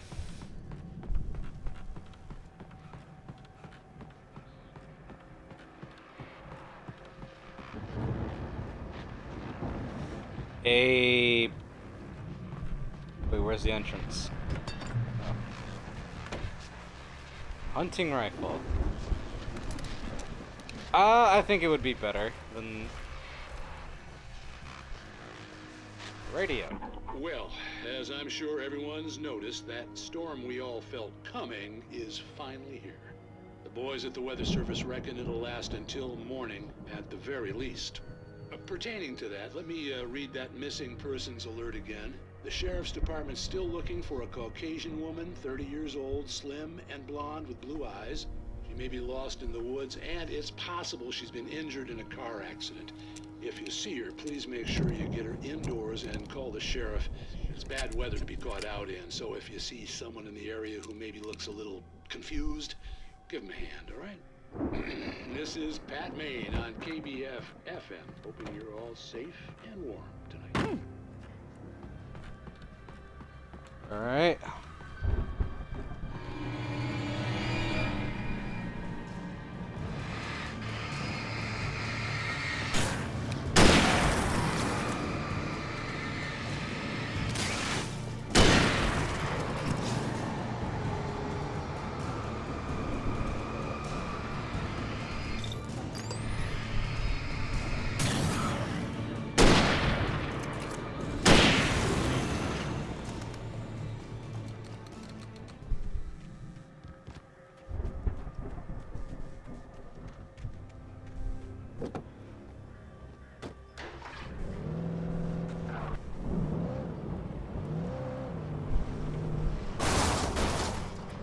Ouch. Man, there goes my fucking trunk.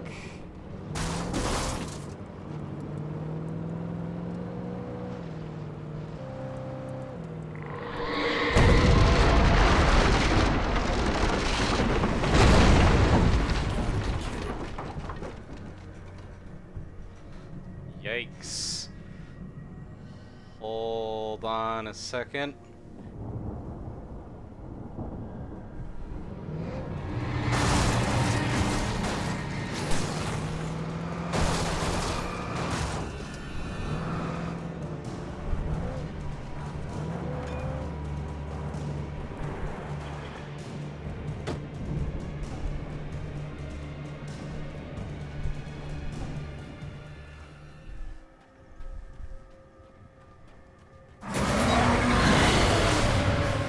Oh, you're joking.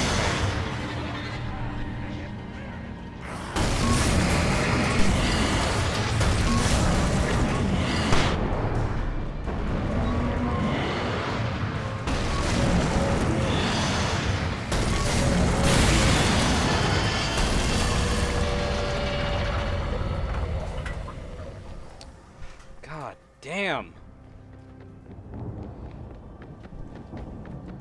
I hear you, motherfucker. You're not getting me.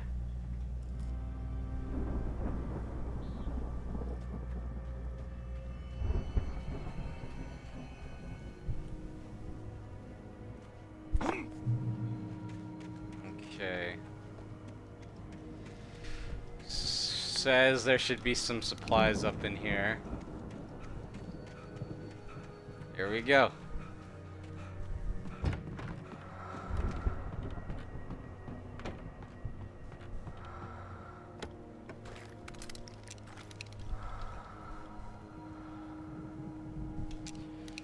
I swear to God, if some fucking dude jumps out at me or is behind this door, I'm gonna be very upset. I knew it! I knew it! God damn it! Why do you have to do this to me?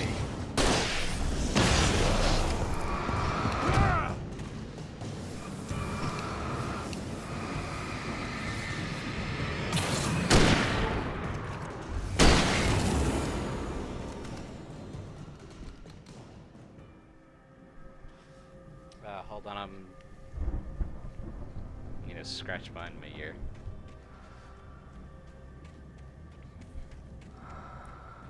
Okay. This is the sounds. This is their. Oh. This is their stage for their rock concert. I'd known the brothers used to be some kind of rock stars, but it hadn't really sunk in until I saw the stage.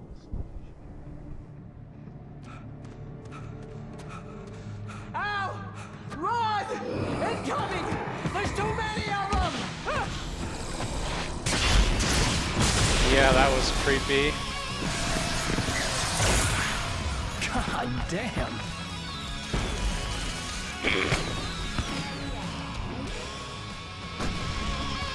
I'm so glad you decided to go it alone, Mr. Johnson. Shut up and shoot! Ow! We have to fight them off! I can set off more of the fireworks from here and help you out! Fuck you! Ooh, look at those guys fucking scatter. This place is stopped!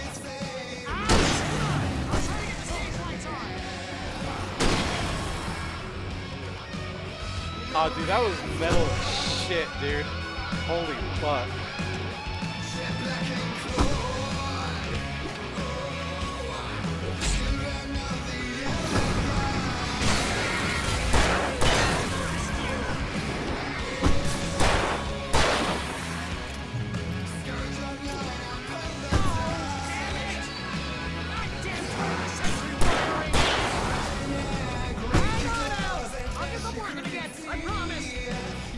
Take your time, Mr. Wheeler.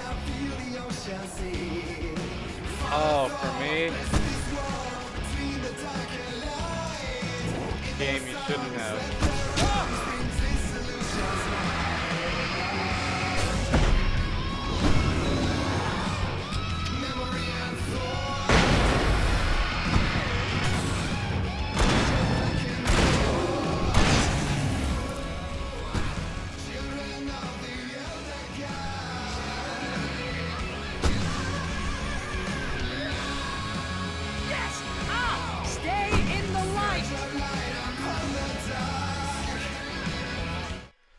Actually, hold on one second. Okay, this is 100% gonna get,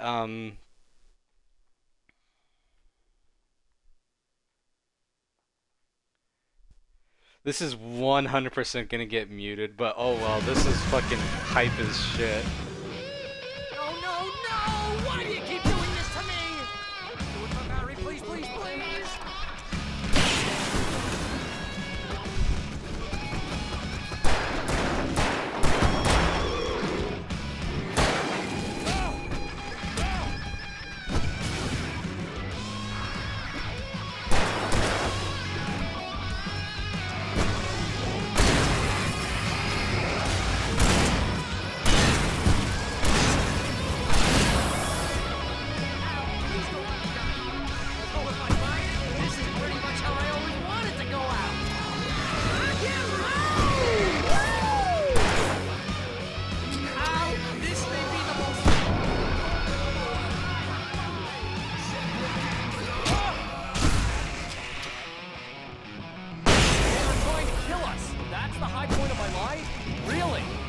Children of the Elder God! God damn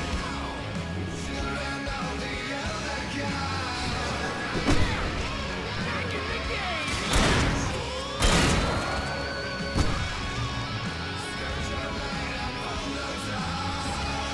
Oh! Nice!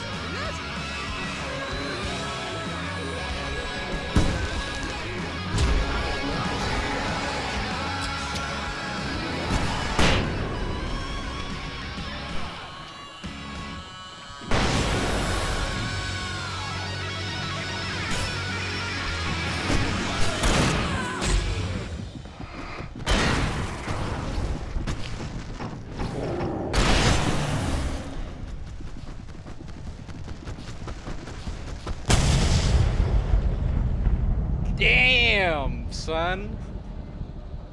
That was hype as shit, dude. That was awesome! Bright Falls, rock and roll capital of America. Hell yeah. Hell yeah, brother. That was fucking hype as shit, dude. Fucking damn.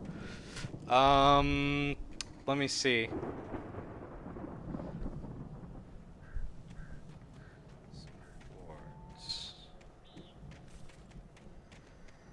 It says there's supposed to be a manuscript page nearby.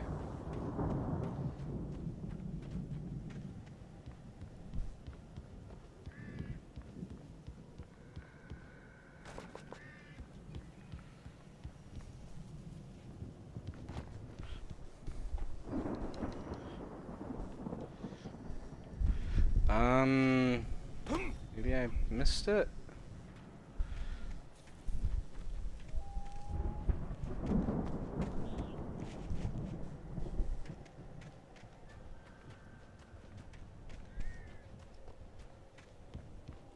Oh, it's the opposite end, okay. Weird.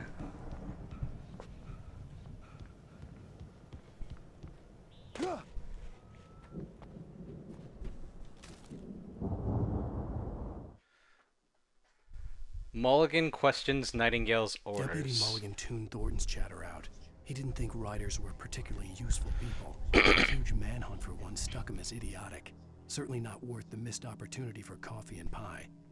It wasn't even clear what the man had done, except run from them at the trailer park. Mulligan knew he wasn't alone. The sheriff's patience with the Fed was running out.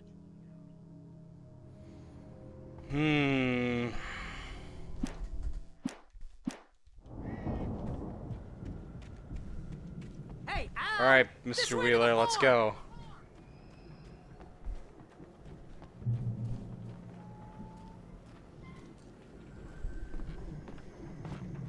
Ah, damn it! Ah! I fell down the little gap.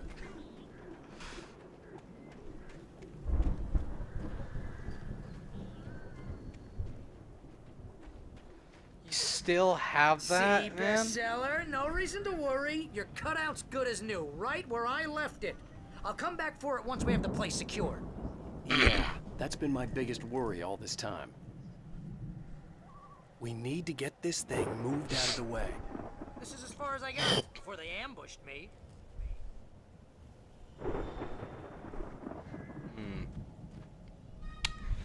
Okay, I have to take a screenshot of this too. This looks a little too ridiculous for me not to not too bright. Okay, right there. Perfect. I actually need that standee in my life now. Specifically this standee.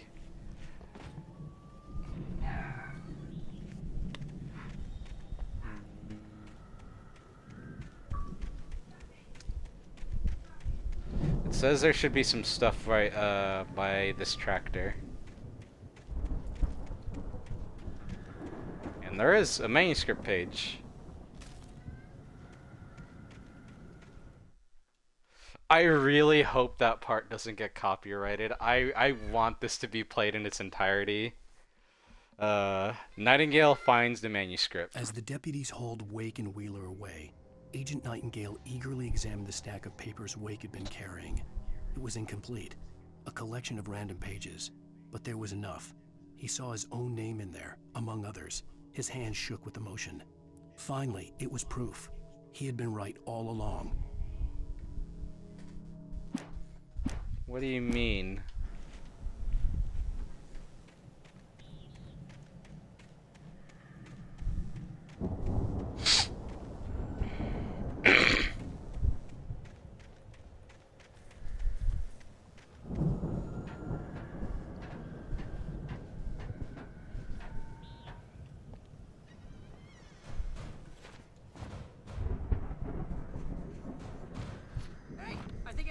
Here has something to say. What's that, Al? Oh, I'm Alan Wake. I'm always right about everything. And if I don't get my way, I'll sulk all day long. I'm always intense and moody. It makes me very attractive and serious. Right now, I'm just standing here because I need my best friend Barry to carry me. But that's okay. I can just take him for granted. I think I see what you did there. Yeah, it was pretty good. You want me to do my imitation of Barry Wheeler? No? Thought so. I could shoot you right now, man, if I wasn't such a good person. Now is not the time to be joking around, Barry. Or maybe it is, I don't know.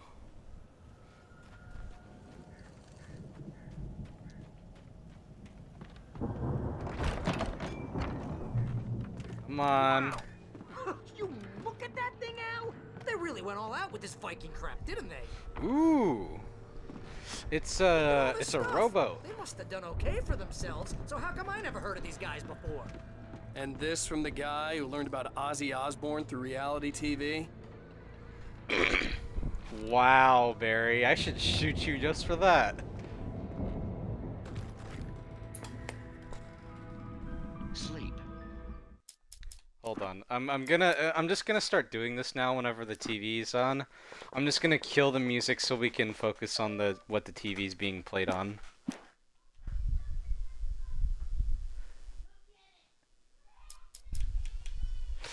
Actually, hold on. I'm actually gonna go use the restroom and I will be right back.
We all spend a third of our dreams in Night its Springs, soft embrace, man. somewhere between Brings back fantasy memories. and Hey, oblivion. remember when I got you that gig? But dreams Your have a first way of real forcing writing job. themselves What got into you waking started? life, Was this or one of your vice episodes? versa.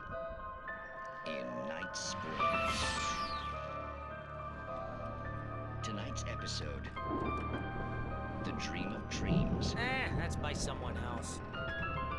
We join Mr. Jones as he explores the endless dreamscape, only to be brought to a sudden stop by a decidedly mundane situation. A long line of people. Hey, Jones, right? Listen, we're gonna have to wait until His Highness over there is good and ready. Oh, wow. Who's that? You don't know him? What are you, new? He's the guy dreaming us. Well, not just us. He dreams everything. All of this. But wait, no. I'm the one who's dreaming. I'm asleep. Isn't this my dream? Oh, yeah. Sure. Get real, pal. You're just another dream. I'm a dream. You're a dream. The weirdo in the diving suit is a dream. And the girl made of smiles and sunshine is definitely a dream. But I'm pretty sure I'm dreaming this. Well, maybe you're a really confused dream. What am I, a shrink? All I know is I'm going with the smart guys, and they say that's the guy doing the dreaming. Right there. I don't know what that means. It means we keep him happy. No sudden falls. We make sure he has his clothes on when he goes out in public. No chases where the monster is nipping at his heels and he runs like crazy, but his legs don't seem to get him anywhere. None of that. Because if he wakes up in a cold sweat... Yeah, precisely. So we wait till he wants to move on. Keep things nice and calm. Hey, something's happening here. Yeah? What's that? What? Can't you hear that? Oh, God help us, it's an alarm clock. Oh, it's you, isn't it? Please, man, I got a wife and kids. Please don't wake.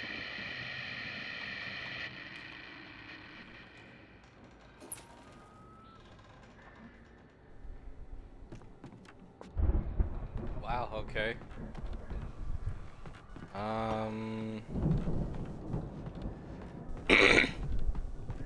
That was an episode, I guess.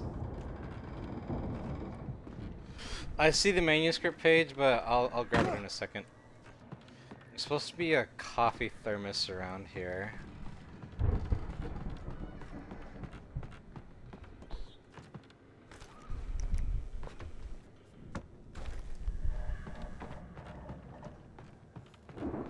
There it is.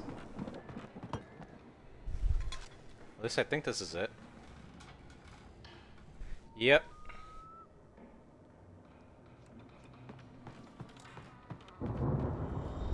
Alright, now up the barn, up up the stairs is the manuscript page over here.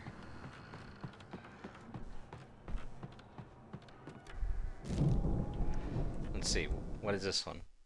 The Anderson brothers in the 70s. It's 1976. Madness reigns at the Anderson farm.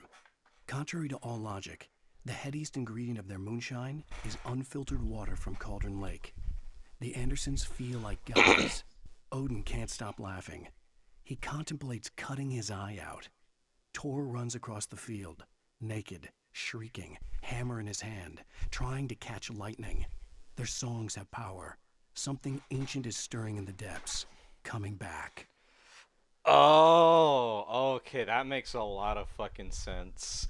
The reason their fucking shit is so strong and it makes people act weird is because it has water from the goddamn lake in it. I'm gonna put the music back up now.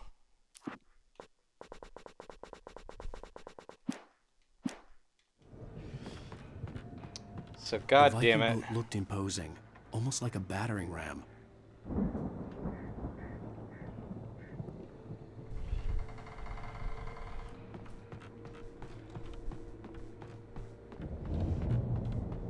What is this? Oh, it's their tour schedule from the 1975 Ragnarok tour. Be awed by celestial wrath and fury. So they made it to... So they started in Washington and made it all the way to Louisiana? Damn, all in the span of just around a month.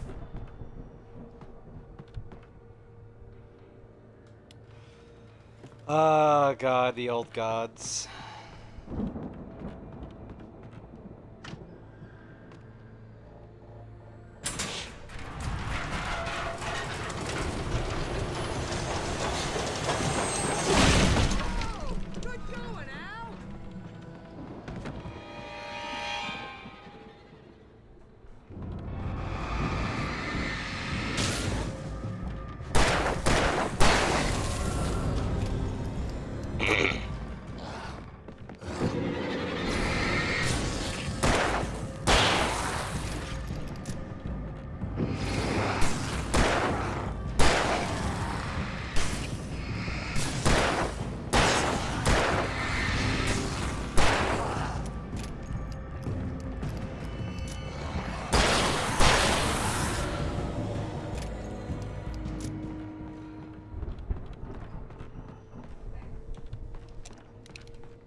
I think we can make it through here, Al!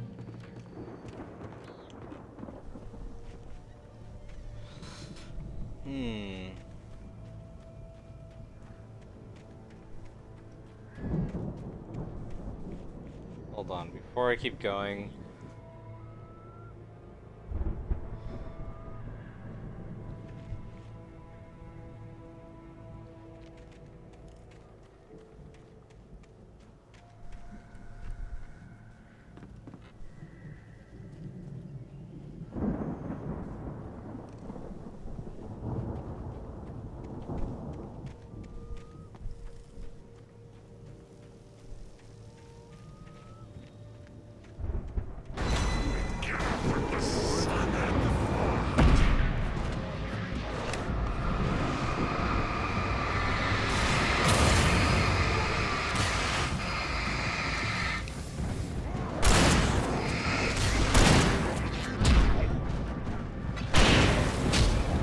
God damn it! Ah, son of a bitch.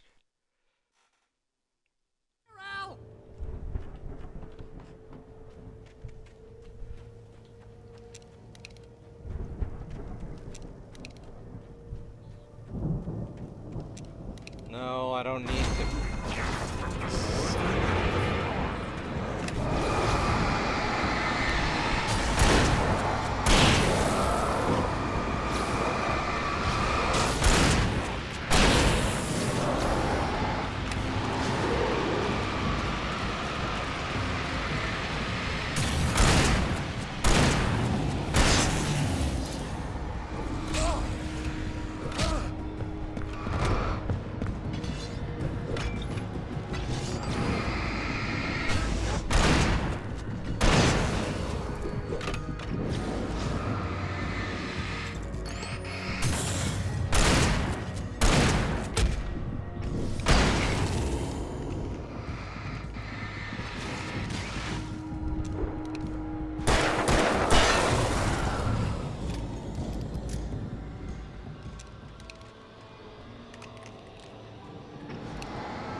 Hold on, there's supposed to be something I'm supposed to be seeing here.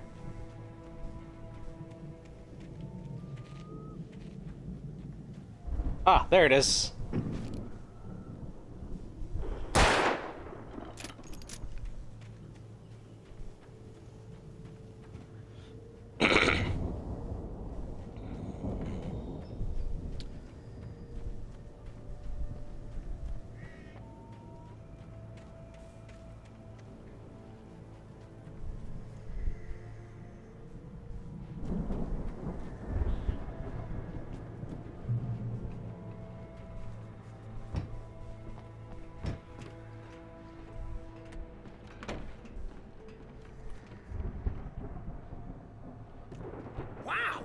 Those geezers had quite a production going on. Ooh, you know what, Al? If we make it through this alive, I'm gonna start representing them. Yep, sell this stuff online, maybe get a reality show going, release a new single. Barry. Oh, god damn it, Barry. Be careful, Al!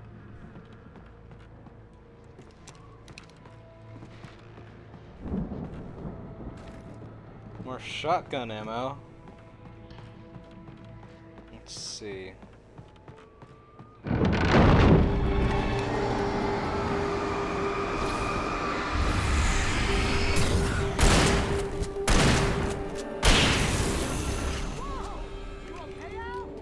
I'm good. Keep your eyes open, okay? Fucking. Oh, wait, hold on.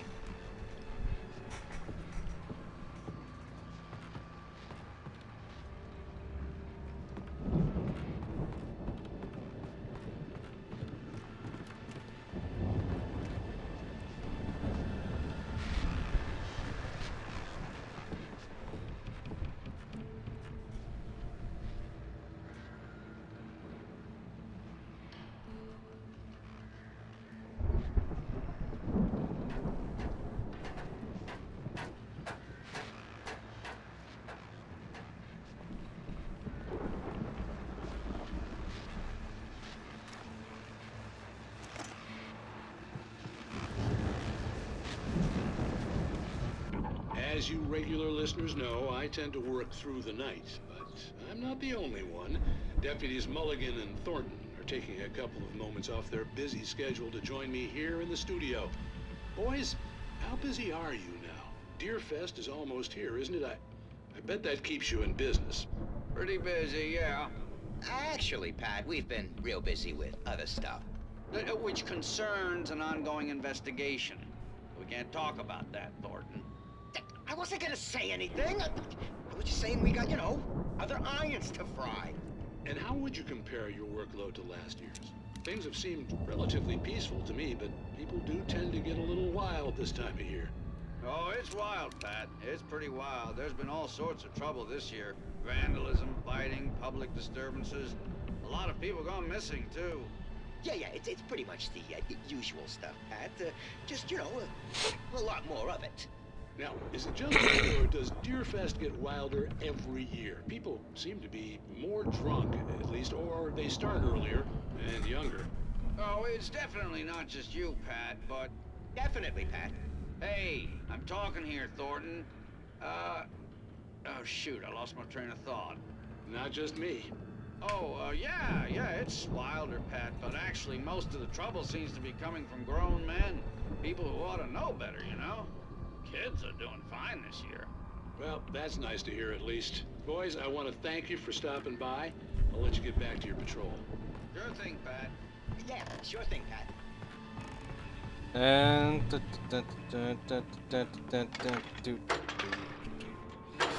don't want to get fucked by copyright. Come on. So I gotta fucking sing over this stupid shit. I Ladder could see goes the building down. that had to be the Andersons' home on the other side of the field. It wasn't far now. I wasn't worried about trusting the ramblings of two burned-out geriatric wrecks. They had the goods.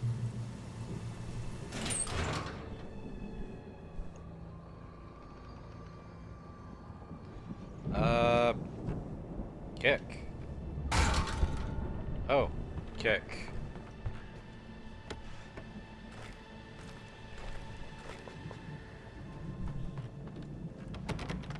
Wrong door.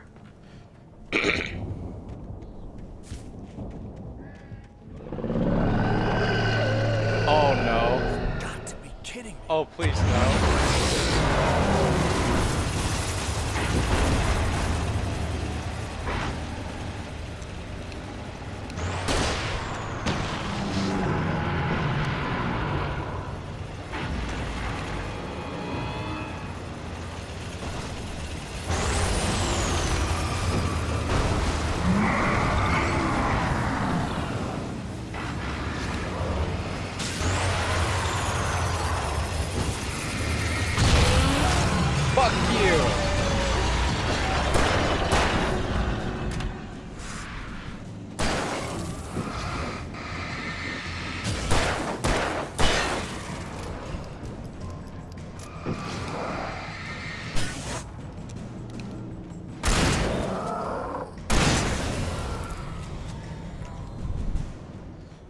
65 billion.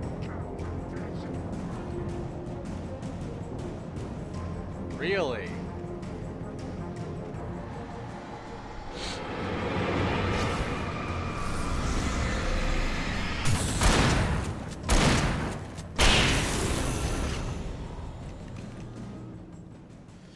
I would not expect that number, but I'm also not surprised by that number either.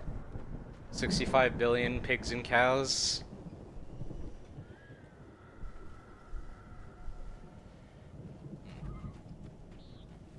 Oh, I still have to open the door for Barry. I can't just go into the farm without him. Or can I?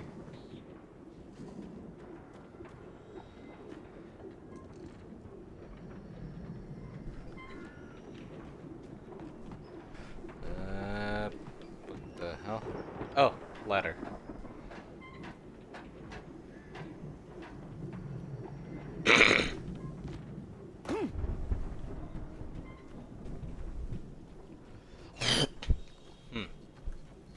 There we go.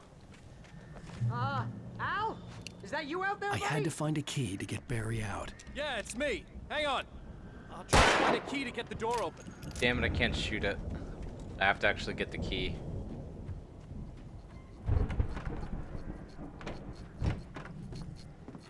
Hey, what's the holdup? Come on, this place is all dusty. You know I got my allergies.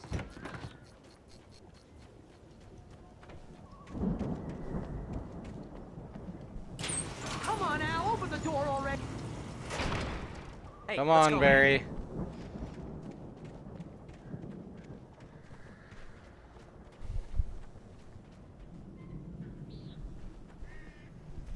I think we're gonna have to work together to open this gate, Al. Looks pretty heavy. Hey, I think that's the farm on the other side of the field. We're almost there. This farm is a crazy place for crazy people. We should feel right at home then.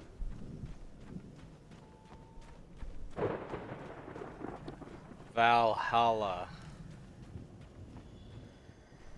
Come on, one more gate. Let's do this thing.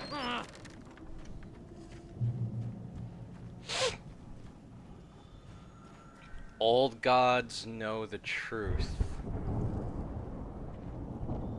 The hell do you mean by that?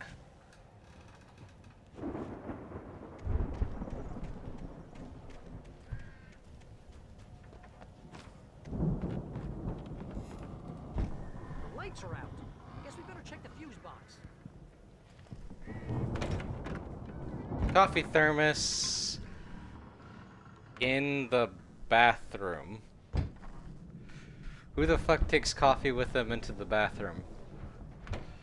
I mean, I could answer that right away. Chris Chan, unfortunately, did that, and he ended up fucking... Well, I'd say he, I mean, excuse me, I mean, she. Oh, this is, that thing of the wolves was the cover for one of their fucking albums or songs. Yeah, she unfortunately, what is this? I will fuck with that later. Yeah, it's the same painting. Christian unfortunately took the, a coffee maker into her bathroom and, burned her house down one time. Another coffee thermos. Come on, Al, let's get the lights on, huh? A bedroom.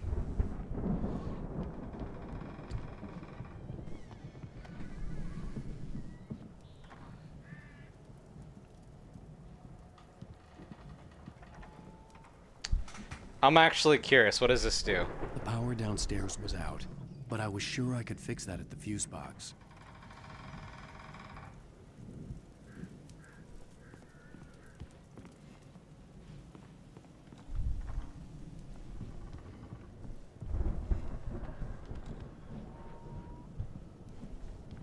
You know, this place looks kind of lived in. I thought the Andersons were in the booby hatch. Yeah, it's been fucking used by, vagrants, dude.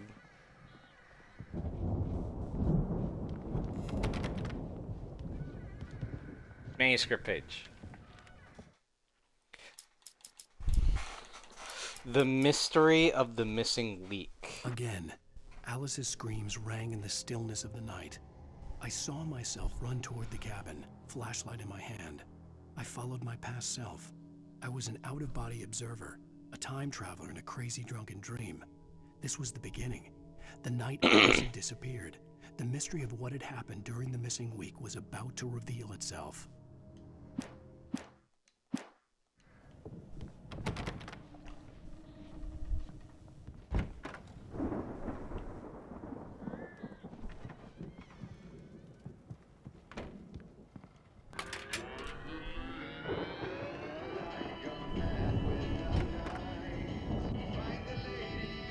Can you hear that, Al? Music? Of course, we need to find where it's coming from. That's the message the Andersons talked about. That's the whole reason we're here. Lady of the Light?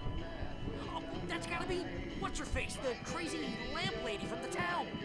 Cynthia Weaver. Right. Must be.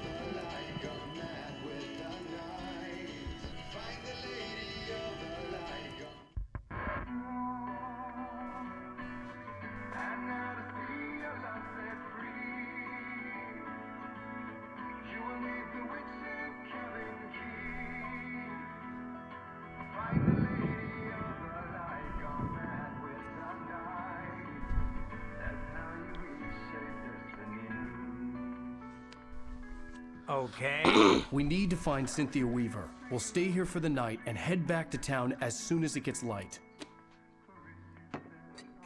Hey, Al. Lots of hours before dawn. Might as well get some rest. And by rest, I mean drunk. Come on, Barry, this is... Yeah, what the hell? Dude, the fucking booze has water from the lake, man. I'm sorry about this. No, seriously, because I know we don't get along, but we're gonna find her, right? And even though you're a crazy bastard, I'm gonna stick by you, no matter what, ever, Al. Sure, you're like a brother. I'm a writer, goddammit. Correct. If I just wanted to, I could write 10 books a year. And they'd be the best books that year. No, you couldn't. That's right, I couldn't. But I could, because I'm a writer. What? What do they put in this stuff? I feel like my brain is coming out of my nose. Water from the lake, get the you recipe idiots. off those coots and be a booze millionaire. I just miss her, Barry. I just want her here with me. I know, Al. I know. It's gonna be okay. We're gonna make it okay.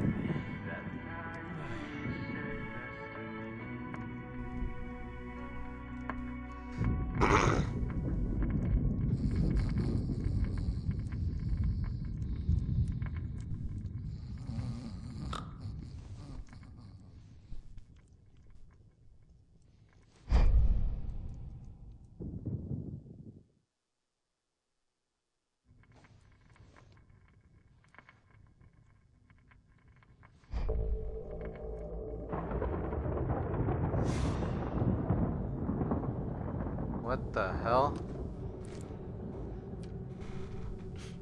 Damn it.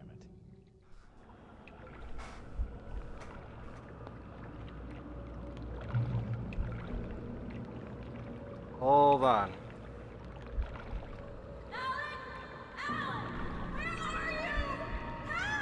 Alice, I'm coming. It's all right. I'm coming. It was a crazy drunken dream, and yet it was more than that. It was the truth, a suppressed memory unearthed by the Andersons' moonshine. I was there, an out-of-body observer. This was the night Alice and I had arrived at Bright Falls, the night Alice had disappeared. I had a chance to find out what had happened. I remembered being surprised to see the cabin dark. Alice would have never turned the lights off.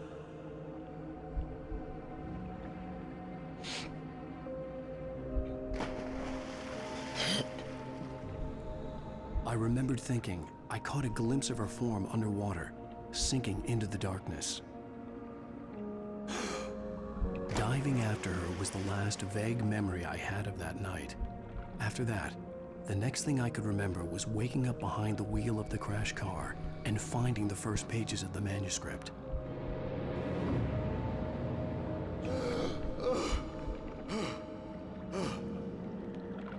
couldn't find her in all that blackness. I must have thought she drowned.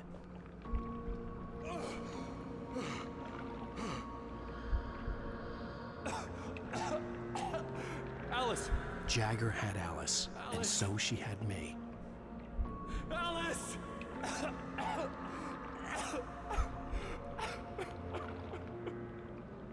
I'd been easy prey. God damn it. Look at the cabin. Is there someone in the window? Alice? Maybe she didn't drown after all. Maybe she's inside. Alice! Yes. The dark presence had touched me. She had dug her nails into my brain and used me, made me her puppet.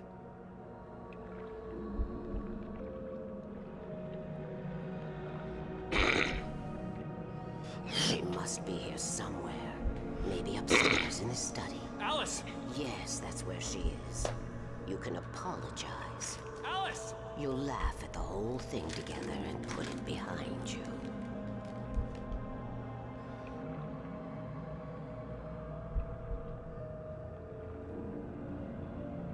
Alice? She's not here. You were foolish to think so. No, she's dead. She drowned. No, no, no! It's your fault your wife is dead. You are guilty. All she wanted was to help you right. You killed her. Oh, hush. There's still hope. Cauldron Lake is a special place. Here, you have the power to change things. She wanted you to write. I will tell you what to do.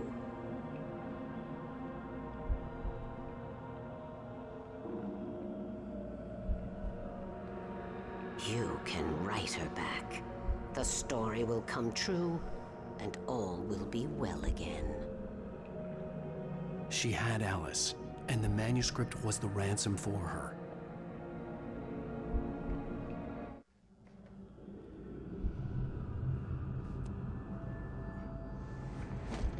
Yes. All right. I'll fix it. I'll bring her back.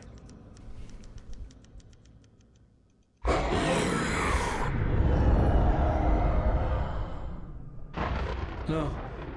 I wrote it. I remembered it all now. In the dark, I'd written for days, a week, almost a complete manuscript of a novel entitled Departure. Jagger had been my editor, whispering in my ear, making sure that the unfolding story would make her more and more powerful. I thought I was saving Alice.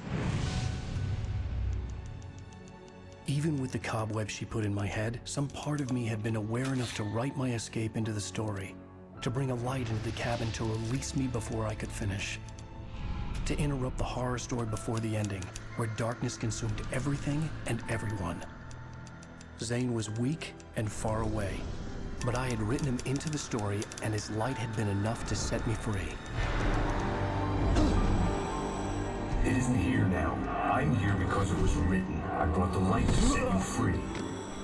You must hurry. It will know I'm here. It will be back soon. It stole the skin of my Barbara a long time ago. She looks so old.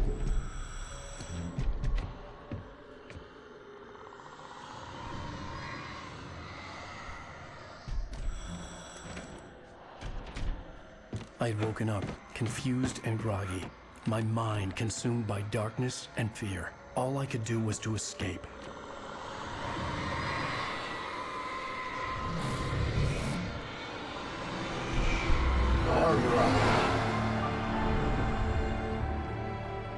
The week spent in the cabin had taken its toll.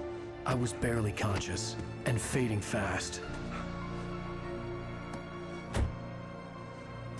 It had to have cost Zane terribly, thrown him even deeper into whatever dark place he now haunted.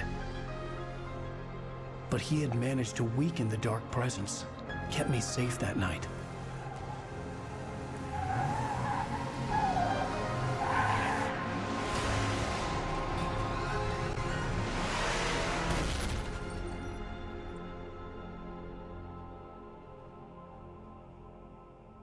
I wrote it. It's my fault.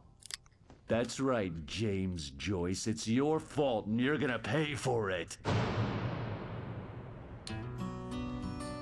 Previously on Alan Wake. Under the influence of the dark presence, I wrote a horror story that is coming true. Jagger had been my editor, making sure that the unfolding story would make her more and more powerful. Some part of me had been aware enough to write my escape into the story. Together we can create something absolutely wonderful. The lake, it does something to the works of art created here. It makes them come true. My mom gave me this old light switch. The clicker. Alice is being kept in a dark prison. I need to find Cynthia Weaver to fix this. It's your fault, and you're gonna pay for it. The clicker. We're almost at the end, everyone. Crowd from the neighboring counties. Naturally, we hope to break the record set by last year's Moose Fest in our neighboring town, Walkery. Ladies and gentlemen, some people have asked me, what's the big deal about Deer Fest? And I think that this sums it up. It's about friendship and community. We've got a great party coming up, but let's try to hold it in until tomorrow and get through the night in one piece, all right? I have it. Someone will come for it when the time is right. Thomas said so. He wrote it.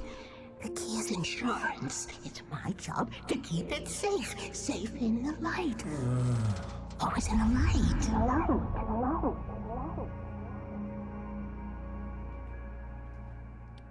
Oh. All the manuscript pages were gone. The FBI agent had taken them. I think my tongue just took a crap in my mouth. Ugh.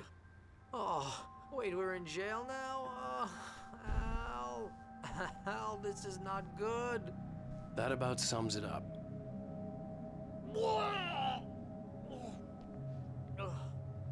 You didn't even throw up, man. Come on. I am never drinking again. I need to talk to Weaver. She's the one in the song. The Lady of the Light. What, the crazy lady? Ugh, whatever you say, Al, but we're stuck here. They're not gonna... interviewed Wake. I had some reading to do first, Sheriff, and let me tell you, it was an interesting read. Well, I've got you now, Raymond Chandler. It's all here. All the evidence, including conspiracy to murder a federal agent. There's no way you're walking out of here. You hear me in there, Bret Easton Ellis? Huh? Agent Nightingale, I want to talk to your superior. Well, we all want things, Sheriff. I wanted my... Look, that's not possible right now. Agent Nightingale, I insist. Oh.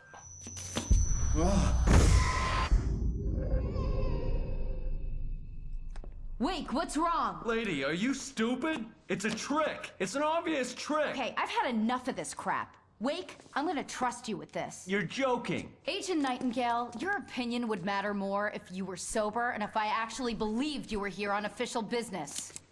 Whoa! Get back in the cell, Stephen King. The only way you're leaving this place is over my dead... Wait a minute. I know this... Oh my God! Yep. Light. We need light. It's the only way to fight this thing. In my office. I've got your things there. Follow me. So this is gonna be the end of the stream, but I'm just gonna pick up all these manuscript pages before we end up. We're sitting ducks with the lights out. Nightingale reads the manuscript. Nightingale tried to make sense of the manuscript. It was disjointed and strange. He didn't understand half of it, but it all rang true. Impossibly true. He took out his hip flask when he reached the page that described how he reached the page that made him take out his hip flask. It wasn't the booze that made his mind reel. I mean, I don't blame him for feeling that way. Emergency power on. Nightingale attacked by the dark presence. Nightingale felt the situation veering out of his control, but the gun at least felt steady in his hands. He was ready to fire, resolved that he would let this happen over his dead body. And yet he hesitated. He had seen this moment before, read it in the page. He was transfixed by the déjà vu and the horror that he was a character in a story someone had written. Then the monstrous presence burst in behind him and dragged him into the night.